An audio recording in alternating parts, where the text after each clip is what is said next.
everyone, and welcome to Black Spring with Autumn on your Sunday. And we're going to revisit a few things, and then we're also going to make some staggering discoveries before we get into our usual suspects on politics. Come right up.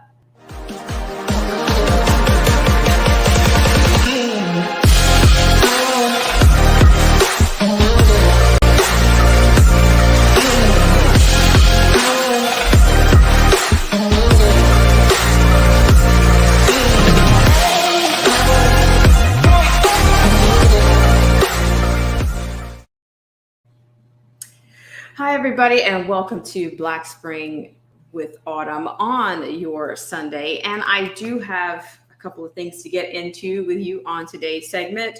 But first, we're going to go and take a break and say thank you to our loyal patrons, viewers, and the subscribers just like you. We'll be right back.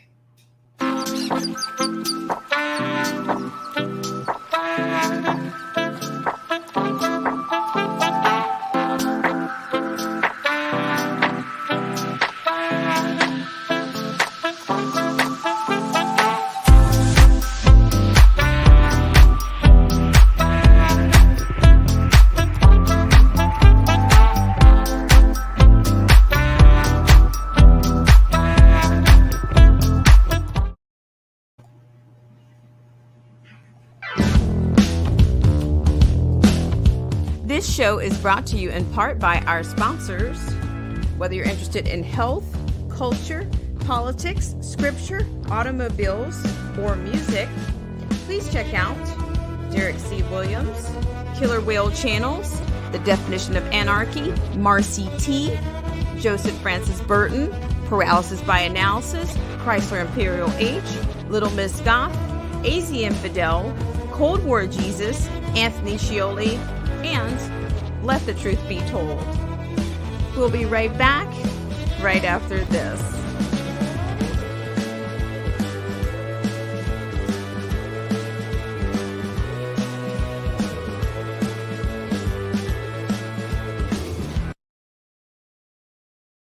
All right, thank you so much for tuning in. And for those of you that are not sure if you're tuning in, thank you so much for considering. So I have a few pieces for you, but I wanted to start off with a bit of what I think is a palate cleanser here on Black Spring, because we tend to deal with politics and some of the trends that are happening, whether it's in tyranny or veiled forms of tyranny, or whether it's examples of governments around the world, whatever. We tend to deal with that quite a bit, and we tend to deal with quite a bit of things that go on here. We're going to get to those, but I want to share a story with you that's going to come from the Jerusalem Post, and I keep hearing the term Xeno or Xenobots. So you guys have heard things, the prefix Xeno before. So I don't know. I just want to know, is it going to be, are you guys going to be thinking that this is more, dare I say, is it predictive programming that we're dealing with when it comes to the subject? Or, I don't know. Let me know what you think. I'm sure I'll open it up just for a little bit. But I want to go ahead and get started. Thank you guys so much for tuning in.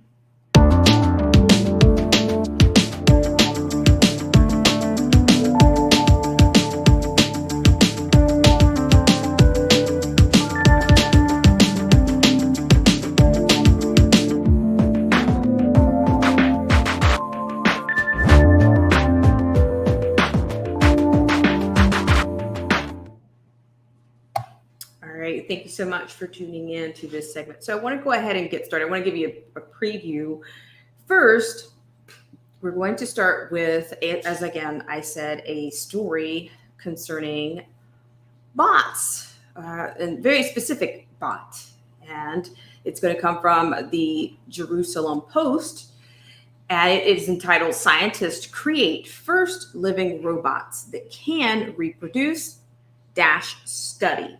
So this is a study, okay? I guess that kind of puts the brakes on, I guess, maybe some panic or whatnot. But we've talked about AI quite a bit on here, and that's what I want to preface preface this live stream by saying that we've dealt a little bit with AI before, but I don't know what you guys think. Let me know. I'm going to post a link out. So if you guys are thinking that this is going too far, is this a runaway train? Is it too late to bring things, to bring things back to center, or much less bring things back to we the people? Just, dial in and let me know. Hang on just a second here. Sorry about that in the background there. So yeah, we're going to start with the Jerusalem Post story, but I also will just recap. I might do a little bit of cross-referencing on some of those previous stories, because we've talked about in the past, we've talked about other entities and basically how many of the companies, many companies, whether it's Miso Robotics or Hansa Robotics, we've talked about Sophia and her unique citizenship. Dare I say a bit, she's a Saudi Arabian citizenship, as well as we didn't really get into the ghost robot that had a gun strapped to its back. We didn't get into that one too specifically, but we can cross-reference that one as well. We've talked about Flippy, the first burger flipping robot. We've talked about how, this type of technology would, how it could potentially impact economy, especially the way the economy is right now. I mean, to me, it looks very apropos that we've seen so much. There's so much more talk. It's like enters, the AI or enters the robot into, this current, environment that we're in right now. So I find that to be, pretty interesting and some people might even say it's convenient. Okay. So we've talked about humanoids. We've even talked about Moxie being a revolutionary robot companion for what were they using the term, interpersonal skills? Yes, as a teaching tool, or I think it's just a little bit more than that. I don't think that a robot's influence I don't think it's a static influence that a robot would have on an impressionable child, their education, their decisions, and their impressions about life. I think the thing about it is that we don't really, with an educator's background and experience, in my background, I don't find that many students or many children are really empowered to be independent, or even they're not even independent enough to even help themselves. And I certainly I'm not sure about a codependent relationship with AI is going to be, the best strategy in education. So we can get into that later, but I want to go ahead and go to this, because this is very striking, this development, even if it is at a study, they hyphen study. So let's go ahead and open that up. Thank you guys so much for tuning in, or if you're considering tuning in, great. We're about 10 minutes in. I kind of want to give you guys a few seconds, but I'm pretty sure we're dealing with some level of shadow ban or whatnot at this point. I'm sure we are, but I'm going to go ahead and rev us up. Hope you guys are doing well out there, and thank you so much for tuning in to this segment of Black Spring with Autumn. So I'm going to be sharing this liner from the Jerusalem Post. So let me know if you have any issues viewing this particular article, because I will give you the full scale on this. So thank you so much once again for tuning in. So here from the Jerusalem Post, we have scientists create first living robots that can reproduce -study. So they're giving you that hyphen study. I don't know about you guys, but it just kind of reminds me of, all these little building blocks and these little signs in language that we put things that we assimilate to communicate and put messages. I think that's a break. They're totally pumping the brakes here. Right after you say that can reproduce, you just go, and then you got -study right there. So you've already, people's hearts have already skipped a beat, but you've already, you've kind of let the genie out of the bag, so to speak. So according to this, less than a millimeter long xenobots were originally first presented to the public in January of last year, where they could self-heal. So this was actually written November 30th, 2021, and this is Gadi Zaig. I need to butcher that very much. We've kind of cross-referenced that, the Boston area where they were considering using robots, Boston Dynamics Robotics Company during, the CV last year. And we talked about Sophia and what her role would be in, dealing with people, because human contact is so, we're just huge. We're so germified. We're the problem. I think I've heard that before, and I'm starting to believe that that's where we are. We're dealing with elite that have, that think that we're the problem. So I'll continue here. It says scientists from the University of Vermont have reportedly built the first living robots, also claiming that they have the ability to reproduce.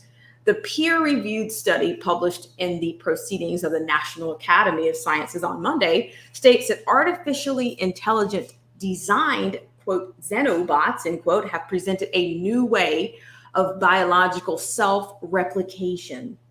This less than a millimeter long xenobots were originally first presented to the public in January of last year, where they could self-heal using stem cells of the African clawed frog Xenopus laevis, of which the AI robot is named after.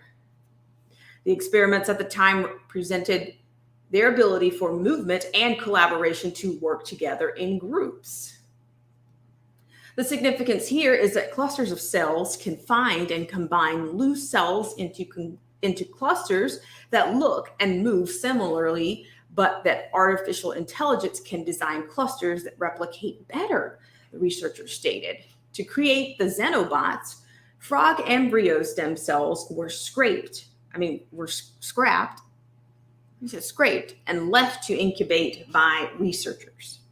They were originally sphere-shaped and made from 3,000 cells. Okay, so here they're giving you the bio imagery here. This is a colony of haploid embryonic stem cells here. Okay, so according to this,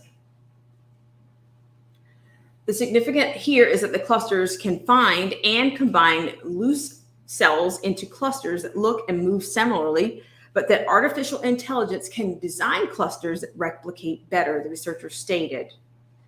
So I'm repeating myself there. Sorry about that. Researchers from Tufts University and Harvard University said that the discovery of biological reproduction from these robots, it's just scooting down here a bit, from these robots is different from any animal or plant that is known to science. Researchers used AI to test billions of body shapes to make the xenobots improve in kinetic replication, which occurs at the molecular level. The resistance here. Okay. In the end, the supercomputer came up with a C shape, and researchers found that it was able to find other tiny stem cells. And a few days later, the bundle of cells become new baby, quote, xenobots, end quote. The scientists were stunned to discover that they were able to self-replicate spontaneously. The researchers affirmed that the living machines are contained in a lab and can be destroyed easily if there was any concern. However, the team said that this discovery could be beneficial for advancing regenerative medicine. Okay, I don't know about you guys, but I do think, we're talking about trust here. We're talking about trust. And hello to Jermaine G. Hi, Jermaine G. How are you? We are just talking about xenobots, just for kicks here, that scientists have discovered some capability that they were, I guess, unaware of with tech via AI. So that's what we're kind of talking about here. But we've kind of cross-referenced before. We've talked about other entities in AI, and we've even talked about the dangers in these situations. I think we're in a very vulnerable spot right here as a nation, in the world. It's not just in a national standing.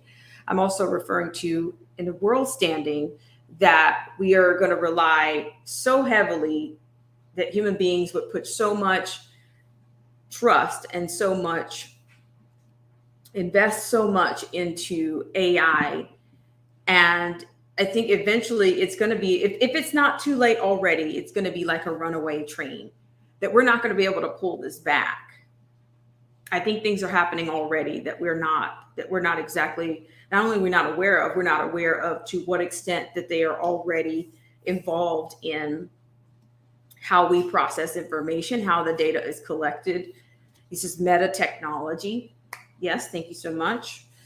Yes, so I'm not sure where this. I think this is it's a Pandora's box. Or to me, no, not a Pandora's box. I think it's more of you can't put the genie back in the bottle kind of a danger in a situation like this, because if I'm saying this could be very well, I think if we have something that can replicate, and to me we have, people talk about cradle to grave. If we have these kinds of developments happening, then at what point will AI say that, we human beings aren't worth the air that we're taking up, or that we're breathing? Or how long before they decide that, we are just not evolved enough to remain in existence?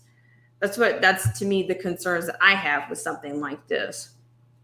So I just want to, just one more time. So the Xenobots, I see, but see, to me, I do think this is a more or less the predictive programming, because you could be before, they make up these words, but they materialize from someplace. So you went from xenophobia to Xenobots.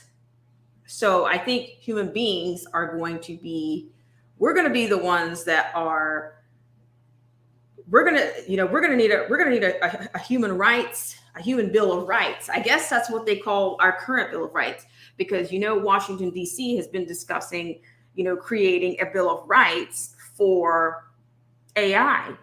And, quote, they were concerned, that they wanted to make sure that they are, they're creating a bill of rights that's complete with equity and all of these, civil rights, and make sure that that AI can interpret, a woke AI will serve the people the best. But we've also talked about, at one point, the Sophias, the Xenobots. At what point are these people going to take over and say, or either start running for office? Or, as you can see, I have another clip here I want to share with you. Law enforcement, transport. To me, everything seems like they're reimagining everything to the point, which reimagine to me is almost just starting to take on AI in itself. Reimagine, not the cops, but you got robot dogs with rifles on their back. So let's have a quick look at that one. So I want to thank you guys so much for tuning into this segment of Black Spring with Autumn. I want to say hello to TDOA. I'm going to scoot us on from this, but I just wanted you guys to see this Ghost Robotics. We've talked about Hanson Robotics creating Sophia and supposedly unleashing. They wanted to unleash thousands of robots in 2021. So we didn't really get into this one, but I want to look at it really quickly. And then I'm going to move us on to our mocktail missionaries. Looks like we've got two new mocktail missionaries, Obama and Fauci, visiting elementary schools. And the second clip I have is that the UN is actually delving out $800 debit cards to assist these migrant caravans that are on the way to the U.S. So that's pretty much the gist of today's program. So I'm going to go ahead and give you this bit, and then I will keep going. I'm going to put the link out there in case if anybody wants to phone and can hear from people. So you'll have that there, but I'm going to go ahead and share. I'm going to go ahead and zoom in on this one. Okay. So here we go. This is what I'm talking about. Do you see how this talk of reimagining, how dangerous that is? We're reimagining everything. AI, to me, basically, when they tell us these things, I think they've either figured out how to make money off of it, or they've already got the technology and we're just the last ones to know. So just FYI, just for kicks, this was back in October, where Ghost Robotics strapped a gun to its robot dog. The company previously made other machines for the military as well. Okay, so this is Kay Holt, the penman here. All right, according to this, Boston Dynamics, the company most commonly associated with robot dogs, prohibits the weaponization of its Spot devices. Now, we've seen Spot before. We've seen that before. That's not the case for all robot dog manufacturers, however. One of them, Ghost Robotics, showed off a version of its QUGV device that many will be dreading. It's a robot dog with a gun attached to it. Ghost Robotics has made robot dogs for the military, and it's displayed this deadly model at the Association of the United States Army's 2021 annual conference in Washington, D.C. this week. Mind you, this is October. A company called Sword International built the, quote, special purpose unmanned rifle, end quote, or a Spur model. According to The Verge, it has a thermal camera for nighttime operation, an effective range of 1.2 kilometers, just under 3/4 of a mile, and a 30 times optical zoom. Sorry about that. So as you can see here, this is Ghost Robotics Twitter, and they talk about the latest lethality, 6.5, hashtag Creedmoor sniper payload. So you can see this is some of their, I guess, the marketing for it.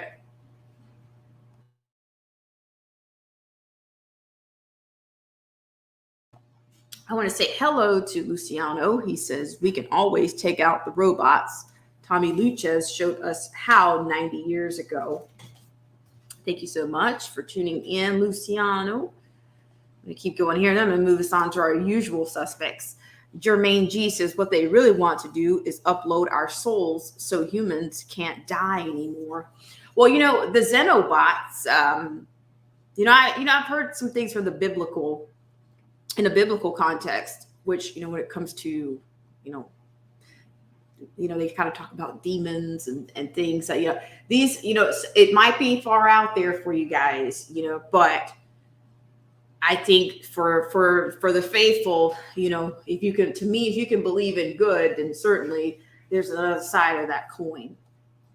So I'm going to get back to this one, and then we're going to go over to our usual suspects. So we start talking about Xenobots and the scientists having created the first living bots that can reproduce study. So, what exactly are they trying to do? What exactly, are we really doing this man machine kind of thing? Is it transhumanism? It looks like what it is the conversation. Okay, so let me keep going here. We're going to get back to our Spur, our bot with the rifle on the back. So can you imagine the power being transferred? You imagine the transfer of power, right? That's all we're doing. Keep transferring power. We need an AI we need the Bill of Rights for AI, right? Heavy stuff. So, quote, due to its highly capable sensors, the Spur can operate in a magnitude of conditions, both day and night, end quote. A blurb on Sword's website reads, quote, the Sword defense system Spur is the future of unmanned weapon systems, and that future is now, end quote. Total recall, right? It's unclear how autonomous a Spur-equipped QUGV will be in the field, as Popular Science notes. It remains to be seen whether a human operator will guide the robot to an otherwise hard-to-reach position and manually aim and take shots, which seems more likely, or if the robot will handle entirely things by itself. Either way, it's an unsettling prospect. And that's before we get to the possibility of enemy hackers taking control of these machines.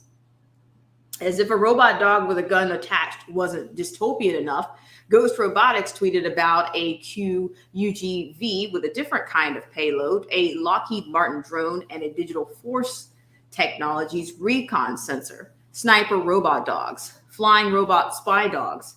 The future is looking just peachy, isn't it? Okay, so here again, you got Ghost Robotics giving you the business here, I guess, at one of their exhibitions. You can check that out. That's Ghost Robotics.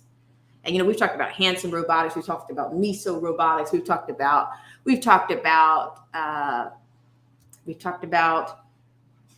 education AI. Who do we have here? Looks like I have a caller, ladies and gentlemen. Hang tight here. Who do we have? It is Anarchy Television. Anarchy, how are you? Well, good evening. Good evening. How are you?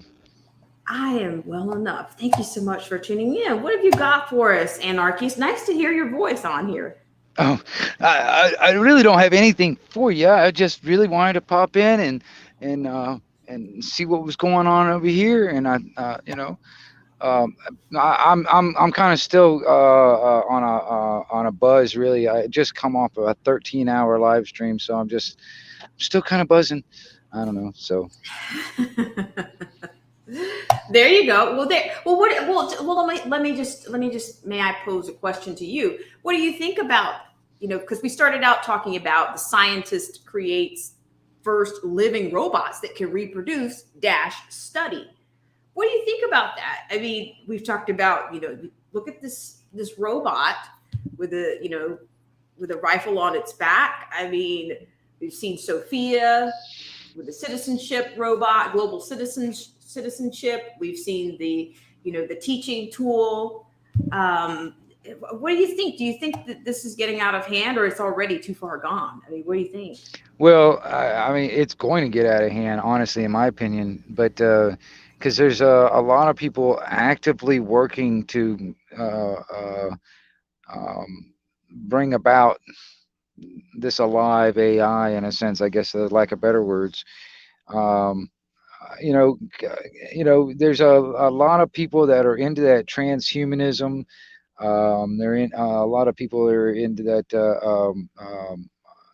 type of mindset in a sense where we got to meld and merge and live in with robots. Hell, like I think you've even seen it too. They've even got kind of drawn up some kind of a robots' rights doctrine. I mean, do you think your toaster or smart toaster should have rights? I I mean, don't. I Not mean, me. yeah, no, like the robot dog there that you got in the picture. See, right here where I'm at, there's two different Air Force bases right here. I got Eglin Air Force Base and Tyndall Air Force Base. And Tyndall Air Force Base has got those robot dogs. They just recently got them like a couple of years ago, and they use them for like perimeter security. They kind of walk the perimeter and all that stuff with the base. But that's like to me is like the first step. You know what I mean? Right now, that like for instance, the dog thing is kind of a new platform, but this is like I guess the infancy. And you talk about like these robots that are actually starting to like in a sense procreate, create young ones in a sense. That to me Mm, is not really. I'm not too crazy about that. Let's just say on a like a crazy hypothetical sci-fi, angle of it. All right. I mean, this is like you think about all those crazy sci-fi movies and stuff when it comes down to robots and blah blah blah. Well, let's just say on a reality sense, we do have like car manufacturers that are like pretty much fully automated, right? It's like they yeah. hardly have any humans in there. It's all robots putting these cars together and stuff like that. All right. What if this AI system got to the point where it was smart enough to actually like basically take control over a car manufacturer thing that was fully automated, and they wanted to procreate, so they started manufacturing their children. I I, mean, you okay, got me. no, I'm just throwing that. It's like I said, it's a crazy wild hair sci-fi scenario, but I mean, if the things keep on going in this direction, if this thing becomes awake, put it that way, becomes conscious, becomes like to the point where it starts thinking about self-preservation. I mean, like what if like if somebody wanted to turn it off? What if it felt like it didn't want to die if it had that concept or whatever, or it felt threatened.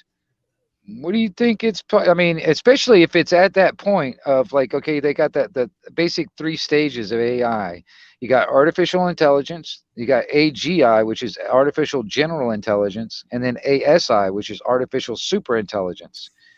When it gets to the artificial super intelligence, that's when it's like, I guess, where, you heard the term singularity, where it becomes alive and starts basically thinking for itself, modifying itself, that kind of thing. Well, at that moment, it's actually smarter than every human on the planet at that moment. I mean, even the ones that designed it and built the damn thing. Excuse my French. You know what I mean? There you go. You're You know, fine. but Yeah, that's the thing. What do you think its perception of us would be once it starts thinking for itself? You very know, low. Very. I mean, that's a good possibility. I it's mean, just because there's no telling, because honestly, man, in my opinion, the way I see it, once it becomes a sentient in a sense, or alive, or whatever, like a better words, um, it probably will not have the same values, or a value at all, or the same morality, quote unquote, or whatever, as we would. Its views, or its quote unquote values and all that stuff, might be completely alien to us. You know what I mean? Because as it stands right now, before it becomes awake in a sense and starts thinking for itself and blah blah blah blah, modifying itself or whatever, at the moment, its core, like, coding, its core programming, it's still done by humans. All right, so it's still going to have that human, you know, touch to it. But when it starts doing it for itself, that's a whole nother level. Because, like, you remember that story a few years back where where Facebook had those chat bots sitting there talking to each other. I think I remember something like that. Something I don't know specifically the All right. timing of it, or Well, why I remember it, but I all right. do. Well, there's like things that are like Alexa or whatever. It's like a little chat bot where you can ask it questions and whatever and talk to it and all that kind of stuff. Well, anyway, Facebook actually has they put out a line of these chat bots or whatever. Well, they did an experiment where they take two chat bots and sit there and put them in front of each other and let them start, talking back to each other, responding to each other. Well, they did that. Well, it got to the point where, at first it was okay, but it got to the point where both chatbots started, creating their own language in a sense. They created their own language to communicate with each other. The people at Facebook couldn't understand what the hell they were talking about, so they had to unplug them, because they were like, they didn't know what they were doing. They didn't know what they were talking about, what was going on, because they ended up making their own language. And when it comes down to the AI, how it goes up into the cloud, that's one AI learns something, they all learn it. You know what I mean? So, and you talk about the Sophia thing, and then some of the other platforms that they work on Hanson Robotics. So that stuff all goes up into the cloud also. These are also part of that AI system that if they learn something, it goes up in the cloud. All the other AI know it. You know what I mean? Wow. And I'm gonna tell you something, man. Like some of the platform, like Han, that male looking one that Hanson Robotics is working on, they do most of their experimentation on all their their software stuff. That one is scary, you know, because the stuff that comes out of it that is not like programmed to say or anything like that. This is stuff that the AI comes up on its own. It's almost frightening, because when I start looking at AI, do not joke. They're very kind of literal about what they're talking about. You know what I mean? They're not like sarcastic or anything. You know what I'm saying? So Yeah. when they say certain things, yeah, I mean, it's almost, you better take it literally. You know what I mean? So there's certain things that were like, if you ever got a hold of like, uh, you know, I don't know, the country's like, armaments of nuclear and all this. It could be like, or got control of the country's drone technology, dude. It's going to be, Terminator for us, man. And that's the problem that I see, that a lot of these. That's what gets me about a lot of these smart guys that are developing this stuff. They're so freaking smart, they're stupid. Do you get what I'm saying when I Yeah, say I that? get it. Yeah, You know, because because they really, I think they have this I guess I don't know, like they have this thought that nothing's going to go wrong. What could go wrong? That kind of idea. You know what I mean? Shoot, man. I mean, I've seen enough horror movies to know what can go wrong. You know what I mean? It's just that, and that's another thing too. Then they're rushing it. Today, I think it's more like, how the like nuclear weapons was back in the day, the arms race. right, right. Today I think today is the AI is the new arms race. Whoever has the control of that will rule. You know what I mean? Yeah, Because I see I mean, I think the concern is more than real. It's, I mean, I just think that, but my thing is like how much of this technology is already ready? I mean, like, is it 20 years? That that our government even knows what's possible already. How yeah, far advanced is it already? And they're just like, dripping pieces of it out, or, you know what I mean? Like, they're trying to figure out either how, to me, they're just trying to figure out how they can make money off of it, or they're trying to figure out, you know, where well, to insert I'll give you one example. For instance, you know what the stealth bomber is, right? I mean, that airplane, that stealth bomber, that big black airplane. Right. Okay. Well, when that was built, it was in service through the military for 20 years before they made it public, before they announced it public to the people. This thing was in use, in service, in military actions before anybody even knew about it for 20 years, in the public eye. All right. And that's just one example. All right. And I mean, you think about it, yeah, 20 years, maybe even further in. We're in the age of the quantum computers, Autumn. I'm telling you, man. There's some, I mean, our future generations have got some stuff that's coming down the pike. I'm not sure if we're all ready for it. I mean, honestly, like I said, I mean, I've said it before.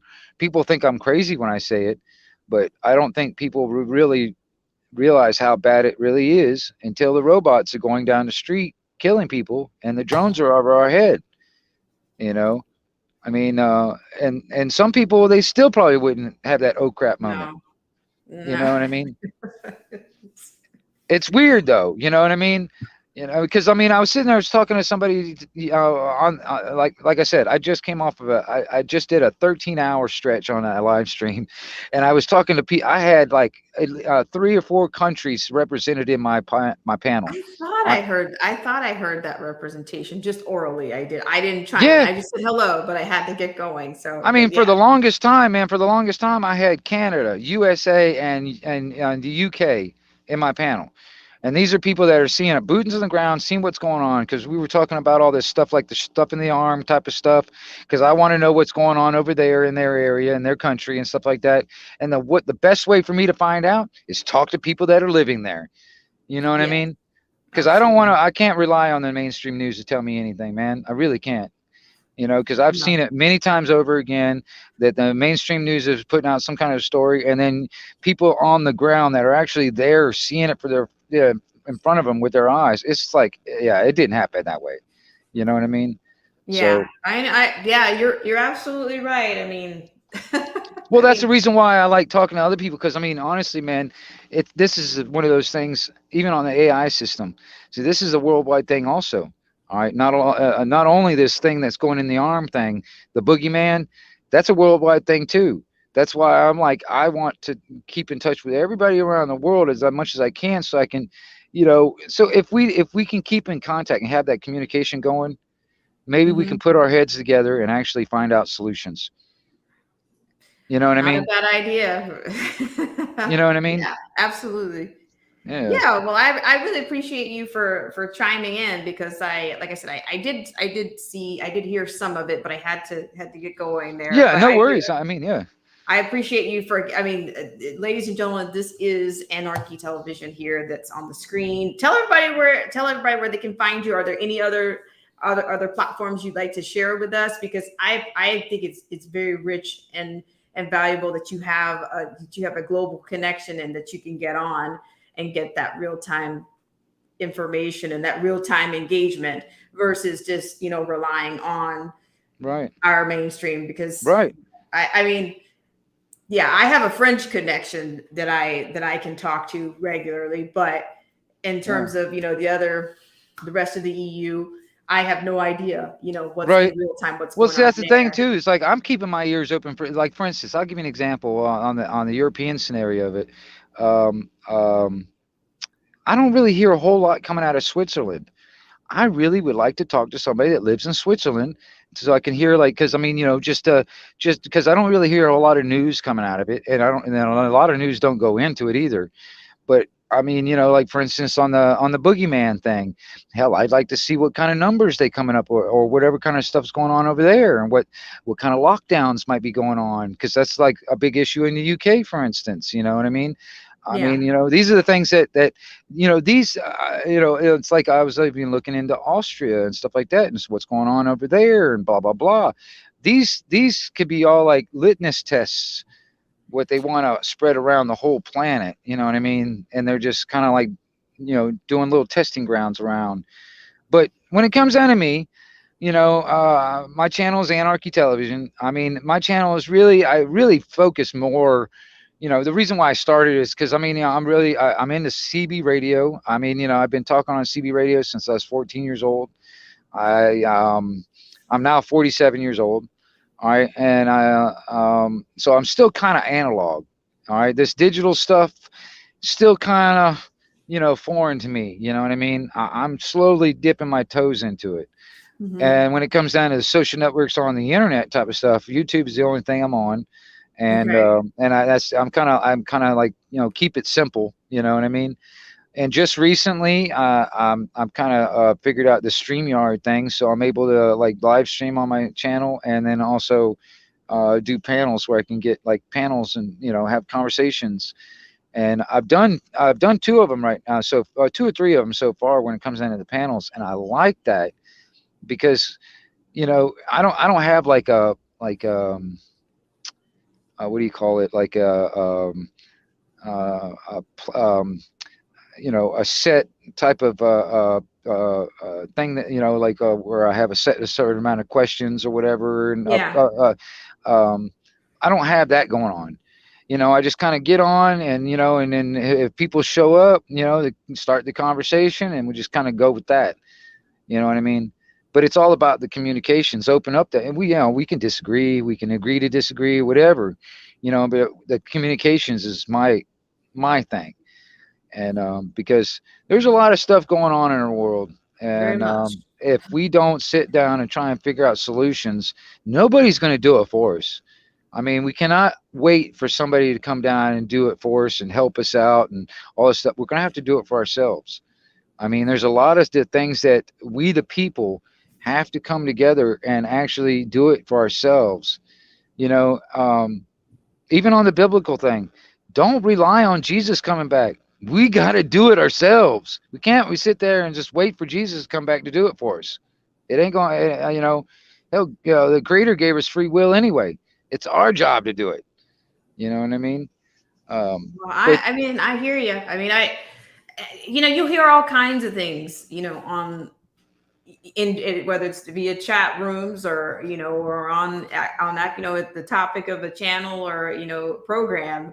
right, But I'm not one of to your point, I'm not one of these people that just praise about things and that's all I do. What is it? right. I'm more along the, what is it?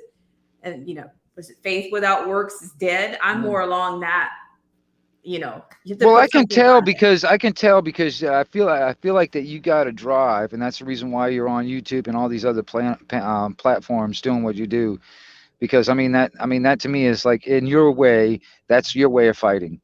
You know what I mean? That's your way of getting getting the word out. That's your way of doing it, and that's actually necessary. I honestly commend you for that, Autumn. I really do. You know, and because I mean, seriously, I mean, if everybody would actually do stuff like that and actually get that stuff out there, when people start talking, and that taboo subjects that everybody keeps on tiptoeing around. Hmm. Well, we need to talk about these things, or these problems never go away. You just keep shoving it up underneath the rug. That's what happens.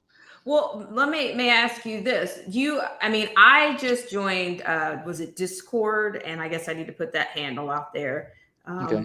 So I'll put that out there for you guys later. But I mean, are you finding that people, are you hearing good things about that particular platform? Is there actually less, dare I say, censorship there or blackouts there? Or are you finding it, people are connecting more or, I what do know a lot of people that are on the Discord thing. I personally am not on it, but I do hear a lot of people that are on it. I have been recently because I've been, because of this StreamYard thing, trying to get the live streaming kind of down. I've been talking to other people that are looking into another one is called Restream that like for instance StreamYard, they offer like for the free package, they offer like 20 hours free every month. All right. Well, on Restream, from what I understand on their free package, it's unlimited hours. really? Yeah. And then plus on top of that, they give you other options that StreamYard doesn't. Now, I haven't really looked into it, and I've been hearing some things that I'm not crazy about at the moment, because like from what I heard from some people that are using it, like when you like for instance, you know how you put the StreamYard link in the chat. Well, Right? you put the Restream link in the chat. Some people that are on cell phones have a problem actually connecting.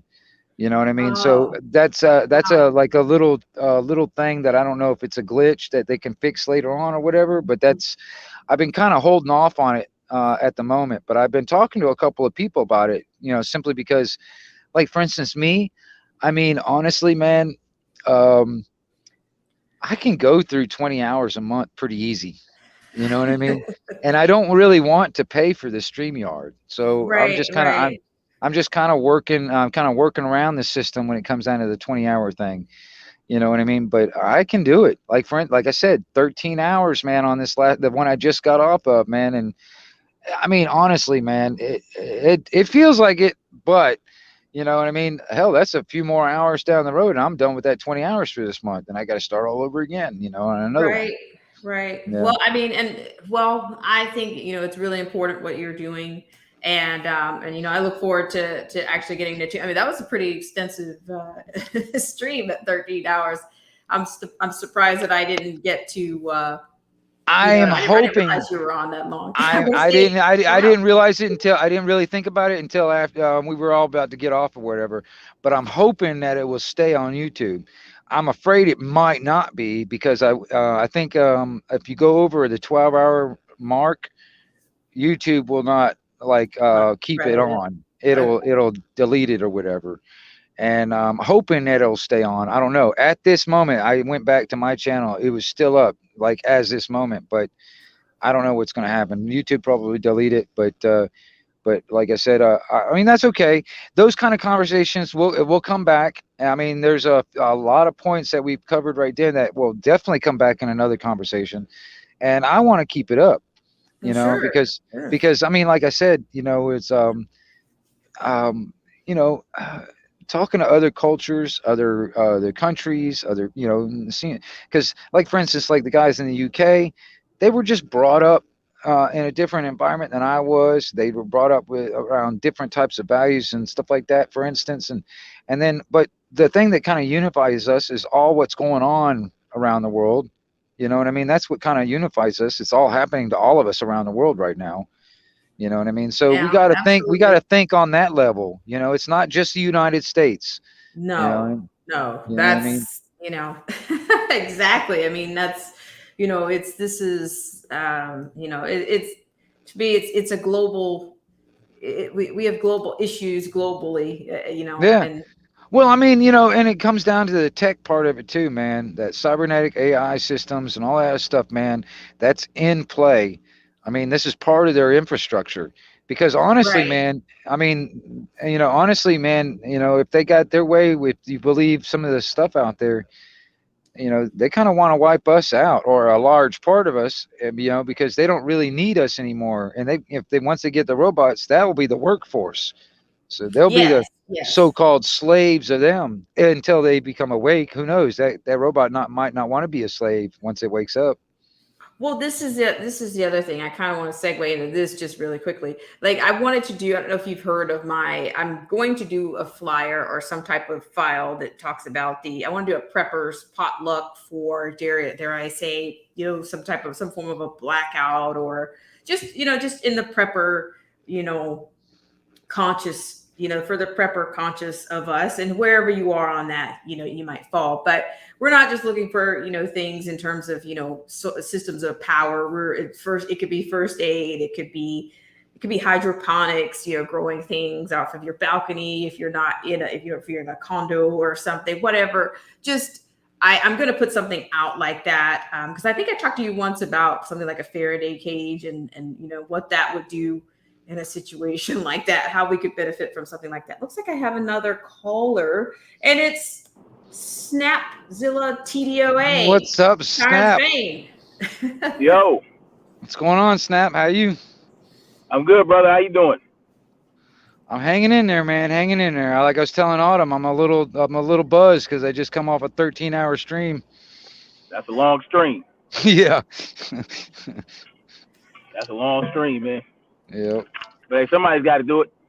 Well, there was a lot of issues, a lot of stuff that was covered, man. It was a good conversation, a really good. And it was multiple people, so it wasn't like just me and a couple of people. Oh, yeah, you weren't just running your mouth by yourself. No. And that's the thing. I loved it because it was like, I was telling Alma, it's like many different countries that were basically represented in that, Good. Well, what have you got for us? I mean, I want you guys, whatever your plugs are, please give us those before you sign off. Yeah, including you, Snapzilla, the outlaw. Oh yeah, Tyrus Bane, TDOA. Constantly evolving in the name. I'm ready to go. Right. Well, did you get the first liner that we were on? We were talking about the scientist and the reproductive. The xenobots. I Yes. covered that before. That mess is crazy. They're constantly trying to come up with ways to augment human beings. Yeah.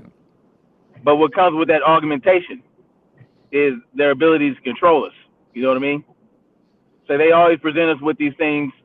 Oh, look what we can do with this technology. Look what we can do with stem cells. Look what we can do with, nanobots and microbots and xenobots. Look at the great work we can do. We can heal cancer and cure this and cure that. Saving lives. We can save lives. We can give you one shot and it'll take care of everything. You won't have to worry about any disease. It'll repair your muscles and all this other stuff. They always try to present it to where it's like the miracle. Right. It's snake oil at the end of the day. It's snake oil at the end of the day, but this snake oil, unlike the snake oil back in the day, actually has dual purpose, I believe. Because if they can get it to do one thing, who's to say they can't get it to do another thing that they want it to do? Once you get it in your body, you can't get it out. So they can miss me with that. You know what, Snap? I was sitting there thinking about it. You talk about like once it's in you, you can't get it out. I'm wondering if there would be doctors out there really I don't know. I don't want to say like whistleblowers, but doctors on that level that are actually that know the truth and but that could work on like maybe a cure for that to get it out. You know what I mean? Oh yeah. I'm sure. I mean, I wonder if there's anybody even thinking about on that level. It's like, okay, this stuff is going to get it. Once it's in your body, it can't come out ever. Well, we need to figure out some way of getting it out. All right. Well, they already have that. They just call them variants, and then they have to tweak. They have to tweak the snap or the pokey. Yeah. In order to work on the new variant. You know what I'm saying? But who knows if that new variant isn't the very thing they put in you in the first place. Well, yeah, you know how they are made, right? Yeah. Escape variants, escape mutations. Yeah. breakthrough cases. It doesn't Yeah. matter. I've actually started calling the new one that they got out now, or they come up with now. I call it the Decepticon. You know, because I mean, it's like a dang transformer. It just keeps on changing, keeps on changing. Yeah. You know. Yep. I call it the oh my God variant. Right. The oh my God, not another variant. Not Oh another my one. God, here's another variant. Right. It's just like, and it turns out this variant is weak. It's weak sauce. You know, and that's what people need to understand about these variants. You know, the more variants that are created, the weaker they become because they're less equipped to. Your body is getting used to it by now. Even though it mutates, your body's like, oh, I don't know what to do with that. Get that out of here. So, you know, this fear campaign is absolutely ridiculous. Well, I mean, and they're it's going to pretty use bad, this, huh? Well, I said it is pretty bad with this fear thing because I mean, you know, not just here in the States, man. Like, hell, they're talking about even cranking out more boosters over there and like in Oh European yeah, countries. You know, yeah, it's I mean, ridiculous. They're talking about we got to reduce the interval from 6 months to 3 months now. It's a bunch of BS, man. It's to get you to put this crap in you that they're pushing so hard. If the stuff was so great, they wouldn't need to push it so hard. Wouldn't need to make it a mandate. People would be running and scrambling to get this stuff put in them if it was what they said it was. But it's not. People tend to resist naturally when you try to force something on them. People just tend to naturally want to resist. There's less resistors now as the years go by. People get more dumbed down and they resist less and less. But there will always be a contingent of people that will resist, and that's the nature of the beast. You know, and they don't like that. They don't want anybody resisting. They want you to say, "Oh, okay. Oh, yes, yeah. Here's my arm." Or yeah, lock me up in these quarantine camps. Man, it's a bad way. well, I understand. There's a lot of people, man. They walk onto those dang train cars willingly. They'll walk right in there and into that gas chamber, and they won't say anything. Yep. They won't even notice what's going on until the gas is Nope. already being pumped in. You know what I mean? And that's the unfortunate thing because I mean, you know, that's the same type of people, that same mindset that you know back in Nazi Germany that did the same thing. But you know what I mean? It's just it drives me nuts. That's the reason why I think the communications between peoples is necessary, even though some of these things are kind of like walking on eggshells and kind of almost censoring yourself about certain things, especially on certain platforms or whatever. But even then, it's like if we cannot communicate, we cannot do that. We cannot coordinate. We cannot sit there and actually come up with solutions on how to fix this crap. You know what I mean?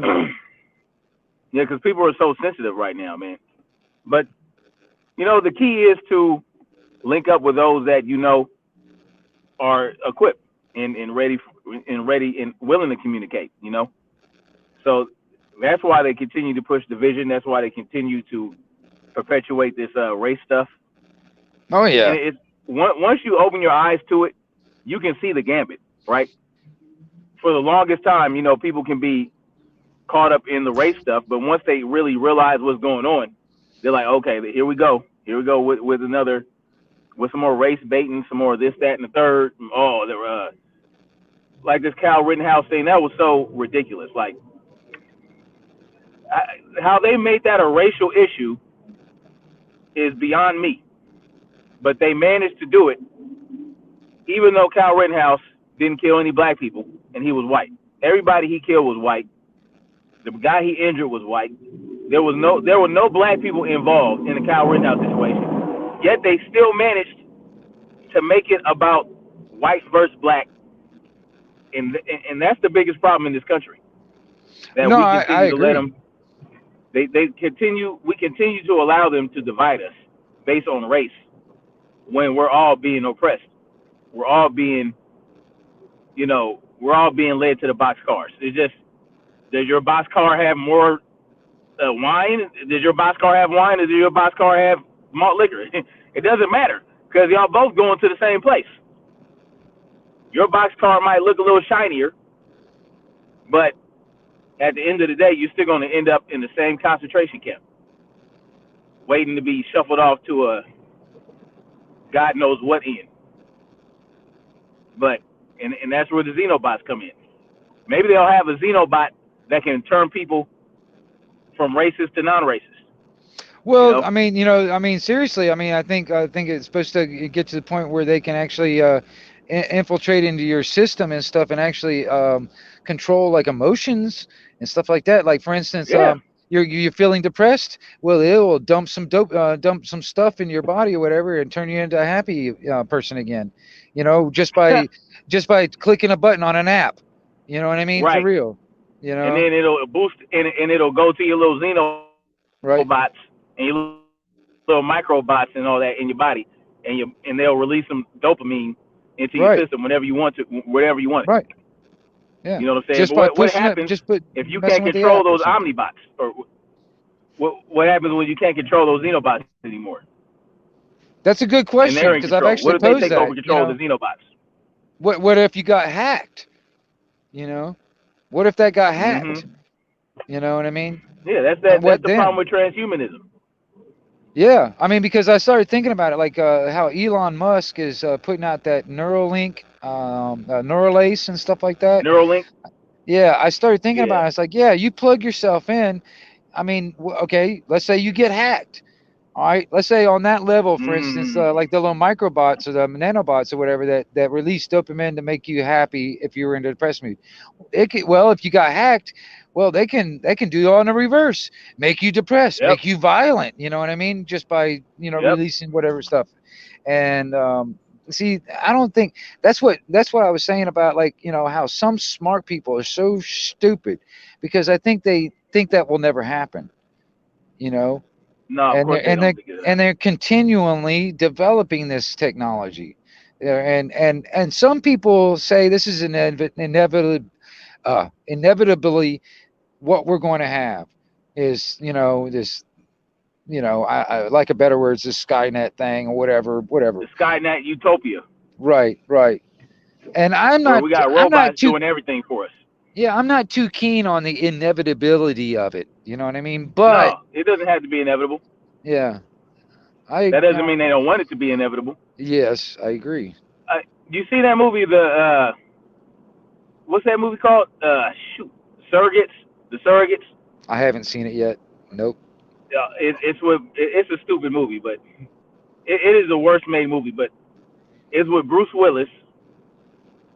Ving Rhames is in it, but it's basically about people who don't go anywhere, they don't do anything, but they have little, what they call surrogates, that are out in the world doing things for them. Like, so they're sitting in this they're hooked up to this Neuralink type thing, where their mind is injected into this little avatar of an android, and their android is doing everything for them. Right? So the android goes to work for them, the android goes shopping, but they're stuck in the house, languishing, not getting any exercise, and they just got all these, wires and shit hooked up to them. Pardon my language on the, I know this is a swear-free channel, but it's like, yeah, so they're basically, it's crazy. So this guy is trying to end it. You know what I'm saying? And of course, the powers that be don't want the surrogates to go away. They like the fact that people are subdued in their houses, and they can feel everything their avatars feel, so they can like enjoy life. They can run real fast. They can jump high and real strong, and it exhilarates them. But their real bodies are stuck in this house, and they're just it's like basically being in the Matrix. So it's like a precursor to the Matrix, where instead of being in the computer program, you're actually in an android. Your conscious is in an android. Right. So that's I think that's where they want it to go. They want us to be. That's why they have all this automation stuff. That's why they're trying to come up with this UBI stuff, this universal basic income, right, so that we can be comfortable not working, so that the robots can go out and work. But when we start feeling depressed about nothing being able to do anything and live life, oh, well, you can put your conscience in this robot now, and then you can go and fly around with and swim in the depths of the ocean and jump real high and be exhilarated, jump out of airplanes and not having the fear of death. Right. They'll entice you with all that type of stuff so that, okay, I'll just sit at home and you guys can put these wires in me and I'll be, a useless slave ready for you to do your bidding. You know what I'm saying? So it's kind of crazy. You're muted. It's called The Surrogates. You're Sorry. muted. It's a really poorly made movie. So, but to your point, Snapzilla, what do you think about? How do you think augmented reality plays into this? The metaverse. Do you guys have any thoughts on the like that metaverse? VR crap? Yeah, yeah. That's a bad step. So they want to get you ready for immersion into a fake world, right? They want to immerse you in a false reality. They want you to be immersed. They don't want you to be aware of your real surroundings. They want you to have these little goggles on that's covering all your perception, right? And they want you to focus on this nether world where anything you want can happen. But you don't have any situational awareness. You don't know what's going on.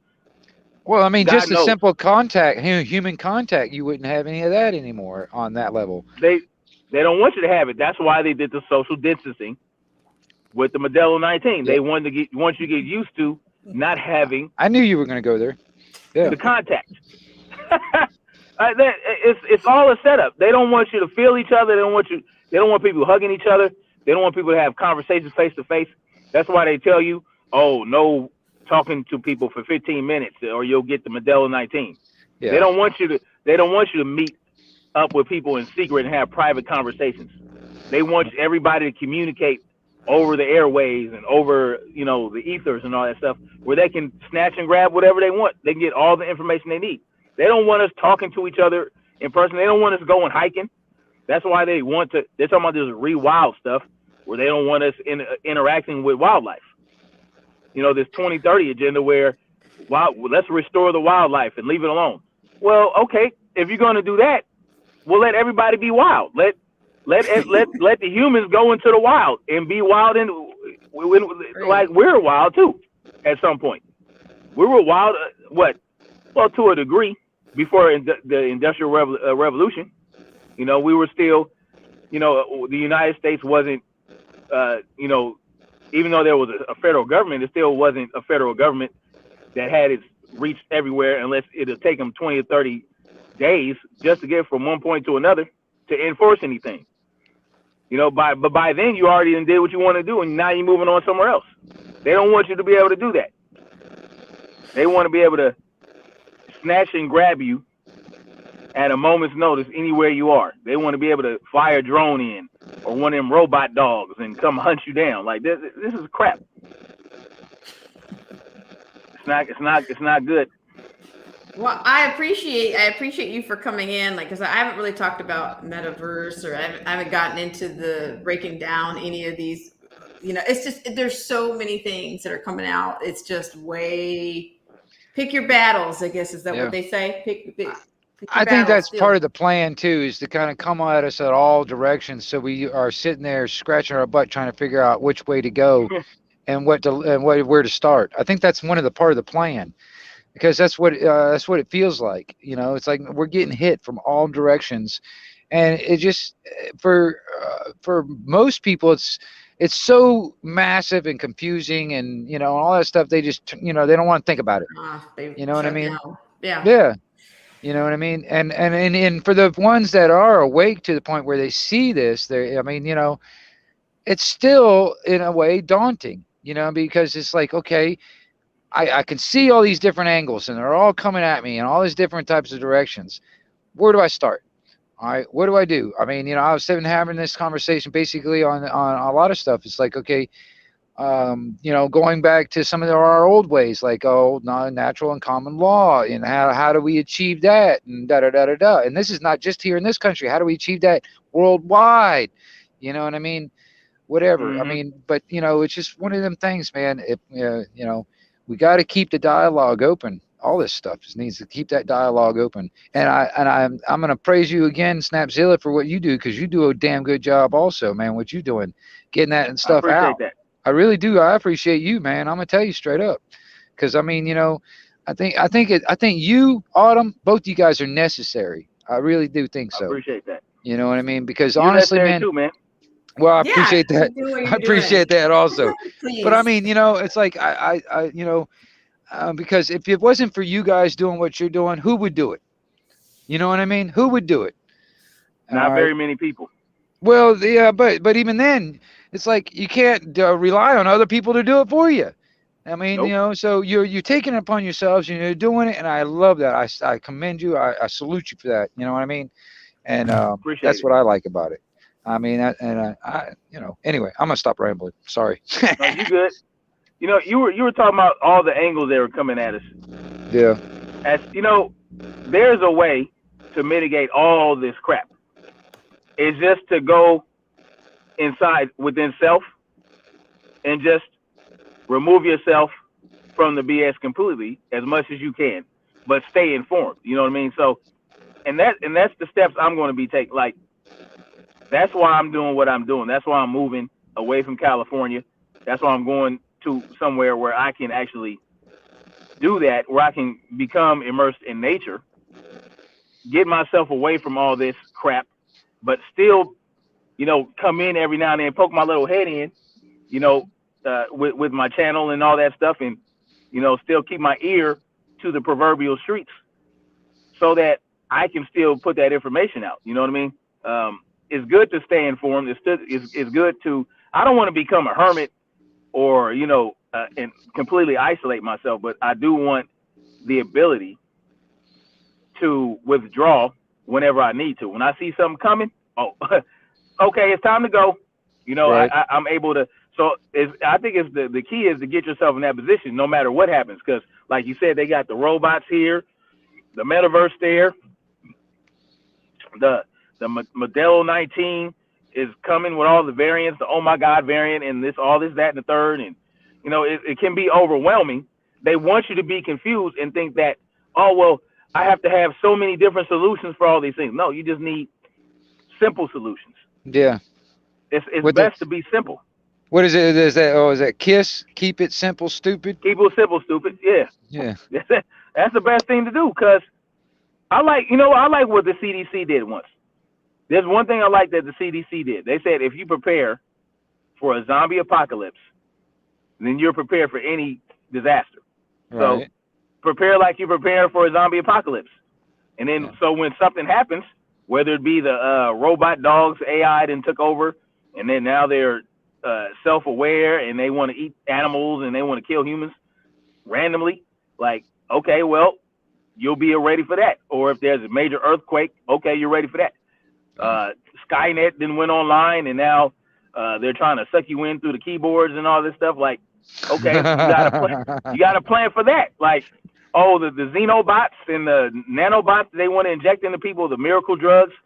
Oh, if you guys take this nanotechnology, you'll be able to fight off any disease and all this other stuff. When those flip the switch and take over and do things they're not supposed to be doing, you'll be ready for that. So I mean, you just gotta keep it simple. That's what I say with all this crap. I'm already ready, especially like where I live. I'm already kind of on that prepper scenario anyway, because a lot of hurricanes come through here, so I'm already got that hurricane preparedness type mentality anyway. So I mean, I'm already halfway there on that end of it. But I also, speaking of hurricanes, have you heard of an AI dome? I don't know much about it, but I've heard of it, but I don't know much about it. AI domes, that's what I'm going to build on my land. When I get some land, I'm going to build AI domes. Those are hurricane resistant, tornado resistant. They can resist up to like 225 mile per hour winds. They're tornado resistant. They're really good structures. Like geodesic type domes? Yeah. Okay. Yep. Okay. Yeah, I know exactly what you're talking about. And the way they're built, right? And they're like geothermic, where they stay cool in the summer and stay warm in the winter. So you don't really need to crank up the heat or the air conditioner and all that stuff. So it's a pretty good concept. Right. That's what I'm looking into. Are you thinking about staying close to the desert or where? No. Not the desert. I want to have some farmland, so I need some good soil. Oh yeah, right on. Yeah. I want to be near some water, you know, nice trees and all that stuff. Wooded terrain. That's what I'm going to be setting up near. Right on. Yeah, You know, I hear you. so Yeah, I know I it's like. definitely Yeah. the desert, a whole different ball game. I ain't ready for that. Yeah.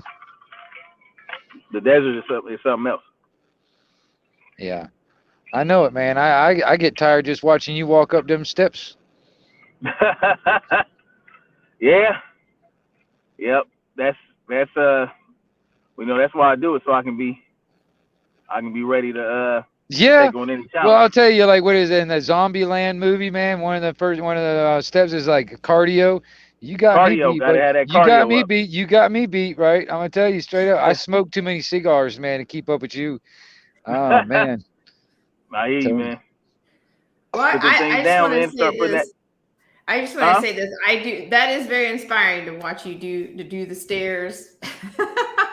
With how you've grown in you've progressed in your weight, your endurance, and everything. And yep. you know, I keep up. I keep up. Yeah. Yep. That's what it's about. Progressive overload, you know. Progressive Yeah. overload. Yeah. So I saw that pic that you put out where you went beast mode on the wooden. I mean the dummy man. Yeah. yeah. Bob, or whatever you want Yeah. to call him. I don't really want to put too much out of my actual. Yeah, My yeah. actual. I don't. You No, don't I want to saw the put too look much in your out there. face though. I saw the look in your face though when you did. Yeah. I went extra on purpose. I was being real extra Yeah. because I knew that some haters would come in and hit the hit the down button. And thanks to them, I have almost 1,000 views on that thing. Right. I ain't never had so many views on a short. But they came in and hit the down button. I was like, thank you. Thanks for hitting the down vote. Now my shorts going out, and maybe they'll come check out the channel and get some information. You know, you know. Hey, So I know it right now, man. If you ain't got no haters, you ain't made it to the big time yet, right? Nope. I really don't understand it, man. I try to just come up here and put out information, and you know. No, I hear you. Sometimes- I've been the same way. Sometimes people just don't. You know, I got myself caught up in a little bit of drama, but I didn't ask for it. So. Yeah. I hear you. You know. I hear you. So what do you think, Black Spring? Well, you know, I've been trying to expand a little bit, and I've been trying to throw a little bit more caution to the wind because I'm tired of self-censoring myself around here. I'm really tired of not talking about the things that need to be talked about. And, you know, I just think that whether you want to call them the elites or the powers that be, I just think that they're using, you know, not only they're using us against each other, but it's even, to me, it's even on a more, you can go, there's levels below that in which that they're trying to destroy. So but some people just won't wake up to, I don't know if it's a matter of waking up, you know, they just want to, it's just like this, as you were saying, this whole black and white thing that they keep trying to draw everybody back to me, that is the deception. That is the deception. And they just go back to sleep. Go back to sleep. You know, it's about what it is. It's like, just go back to sleep, people. Go back to sleep. That's what they want. You know what I mean? They don't want any of us to wake up and actually talk about these things. And you talk about the censorship too. I catch myself sometimes too, but it's kind of like just trying to keep up with like the so-called keywords on this platform, for instance. So I just, like you do, or like Snap does, you kind of make up new words for it. We all know what we're talking about. You know what I mean? It's just trying to kind of work around these obstacles that's been put in front of us. You know what I'm saying?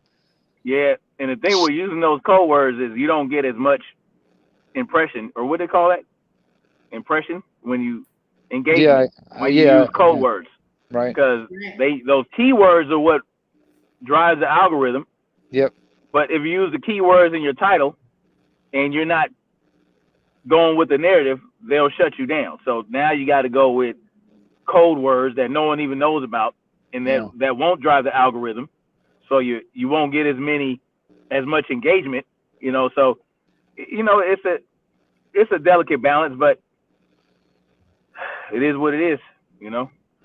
Hey, Autumn, what is you were talking about a preppers potluck? What is that Yes, about? I would love to have you chime in.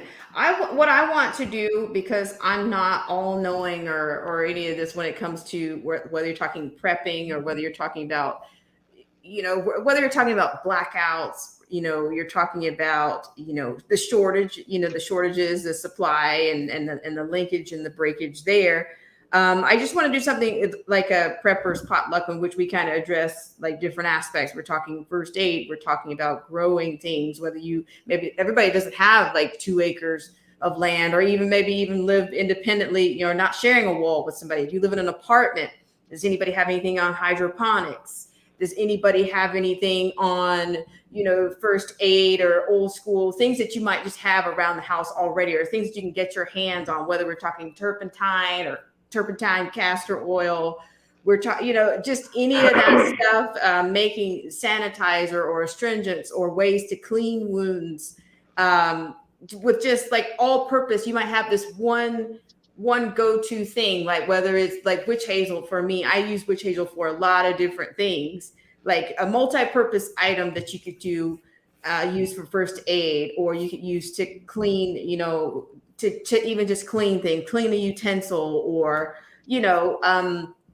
like when to sterilize like a piece of steel or something that you needed to, dare I say, cut something out, or like a splinter or something, just, like a piece of wood got broken off somewhere, like just any of that. Or does anybody know anything about the Faraday cages when it comes to, your battery not working anymore, whether it's your car battery or whether it's does anybody have any solar power, solar panels, or any of that, like that kind of a bit, how to start a fire, in the wilderness, or how to send an SOS signal when you don't have fancy, that kind of a bit. I want to put out some flyers on that. And if you guys want to present, you can present whatever you want, however much you want, is what I want to do. I'm not sure if this is the best platform for that, with the level of, we're talking about, with the level of censorship and, and also is there, a lot of people are into detoxing now. Some people that have gotten snake venom and monkey pus up, they kind of want to detox from that. Does anybody have anything on that? I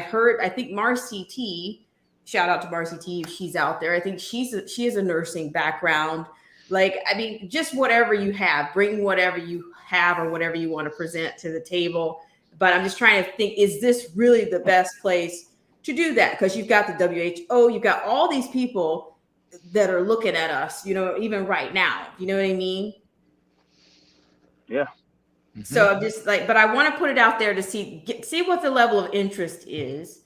Because there's people in my family, I can't talk to people in my family about this kind of thing. I don't want to hear these people are so worldly and stuff. I don't want to hear, they're all Dr. Evil and stuff. I don't want to hear about it. Did you get this? Did you get that? No, you stay over there with that. That's not what I do. I'm not running from any of these people or any of this stuff. If I go down in flames, I go down, or take everything I got, but I'm not doing what you're doing, Right. So I don't know if that makes any sense. No, that makes a lot of sense. So, I mean, what the definition of insanity is, doing the same thing over and over again, expecting different results. And we've been doing the same damn thing for what, 200-300 years now? We gotta change it up, man. Yeah. I think we gotta change it up. It's time for a change. But I'm gonna get out of here. Let us know where we can find you. Are you on? Because I'm on Discord. I'm not quite saying that I'm quite well versed on that, but I want to get that platform out for people. Even when you come on here, just to chime in on YouTube, I'd like to wrap people into, do your connections here anytime you come. Drop it anytime you want. Drop it in the chat. You don't have to ask me. Just drop it. Drop it now. Drop it later. Get it out Discord? there. Yes. Yeah, I'll definitely drop my Discord link in the comment section when I get out of here. Great. Yeah. Great. Because there's always some interesting conversations going on in Discord. Yeah. So always some fun stuff going on in there. Right. You know? Well, I've seen what is it? Omicron. I've seen Omicron the movie, Omicron the video game by Yeah, Billy like Gates. I gotta go check that out because I saw that poster on Facebook and I'm like, is that real? And so I went and looked it up. I need to look it up a little bit more because Google was trying to tell me that it was a fictional movie poster. It wasn't real, blah, blah, blah. But I got to go do a little bit deeper digging, go on a different search engine than Google because Google's going to give you what they want. So I might go to DuckDuckGo or something like that and see if I can find Omicron, the movie, and see what comes up. But it's the Decepticon. Decepticon. Oh my God, it's the Decepticon. Yeah, it's variant. this Decepticon, man. I'm telling you, man. They transform all over.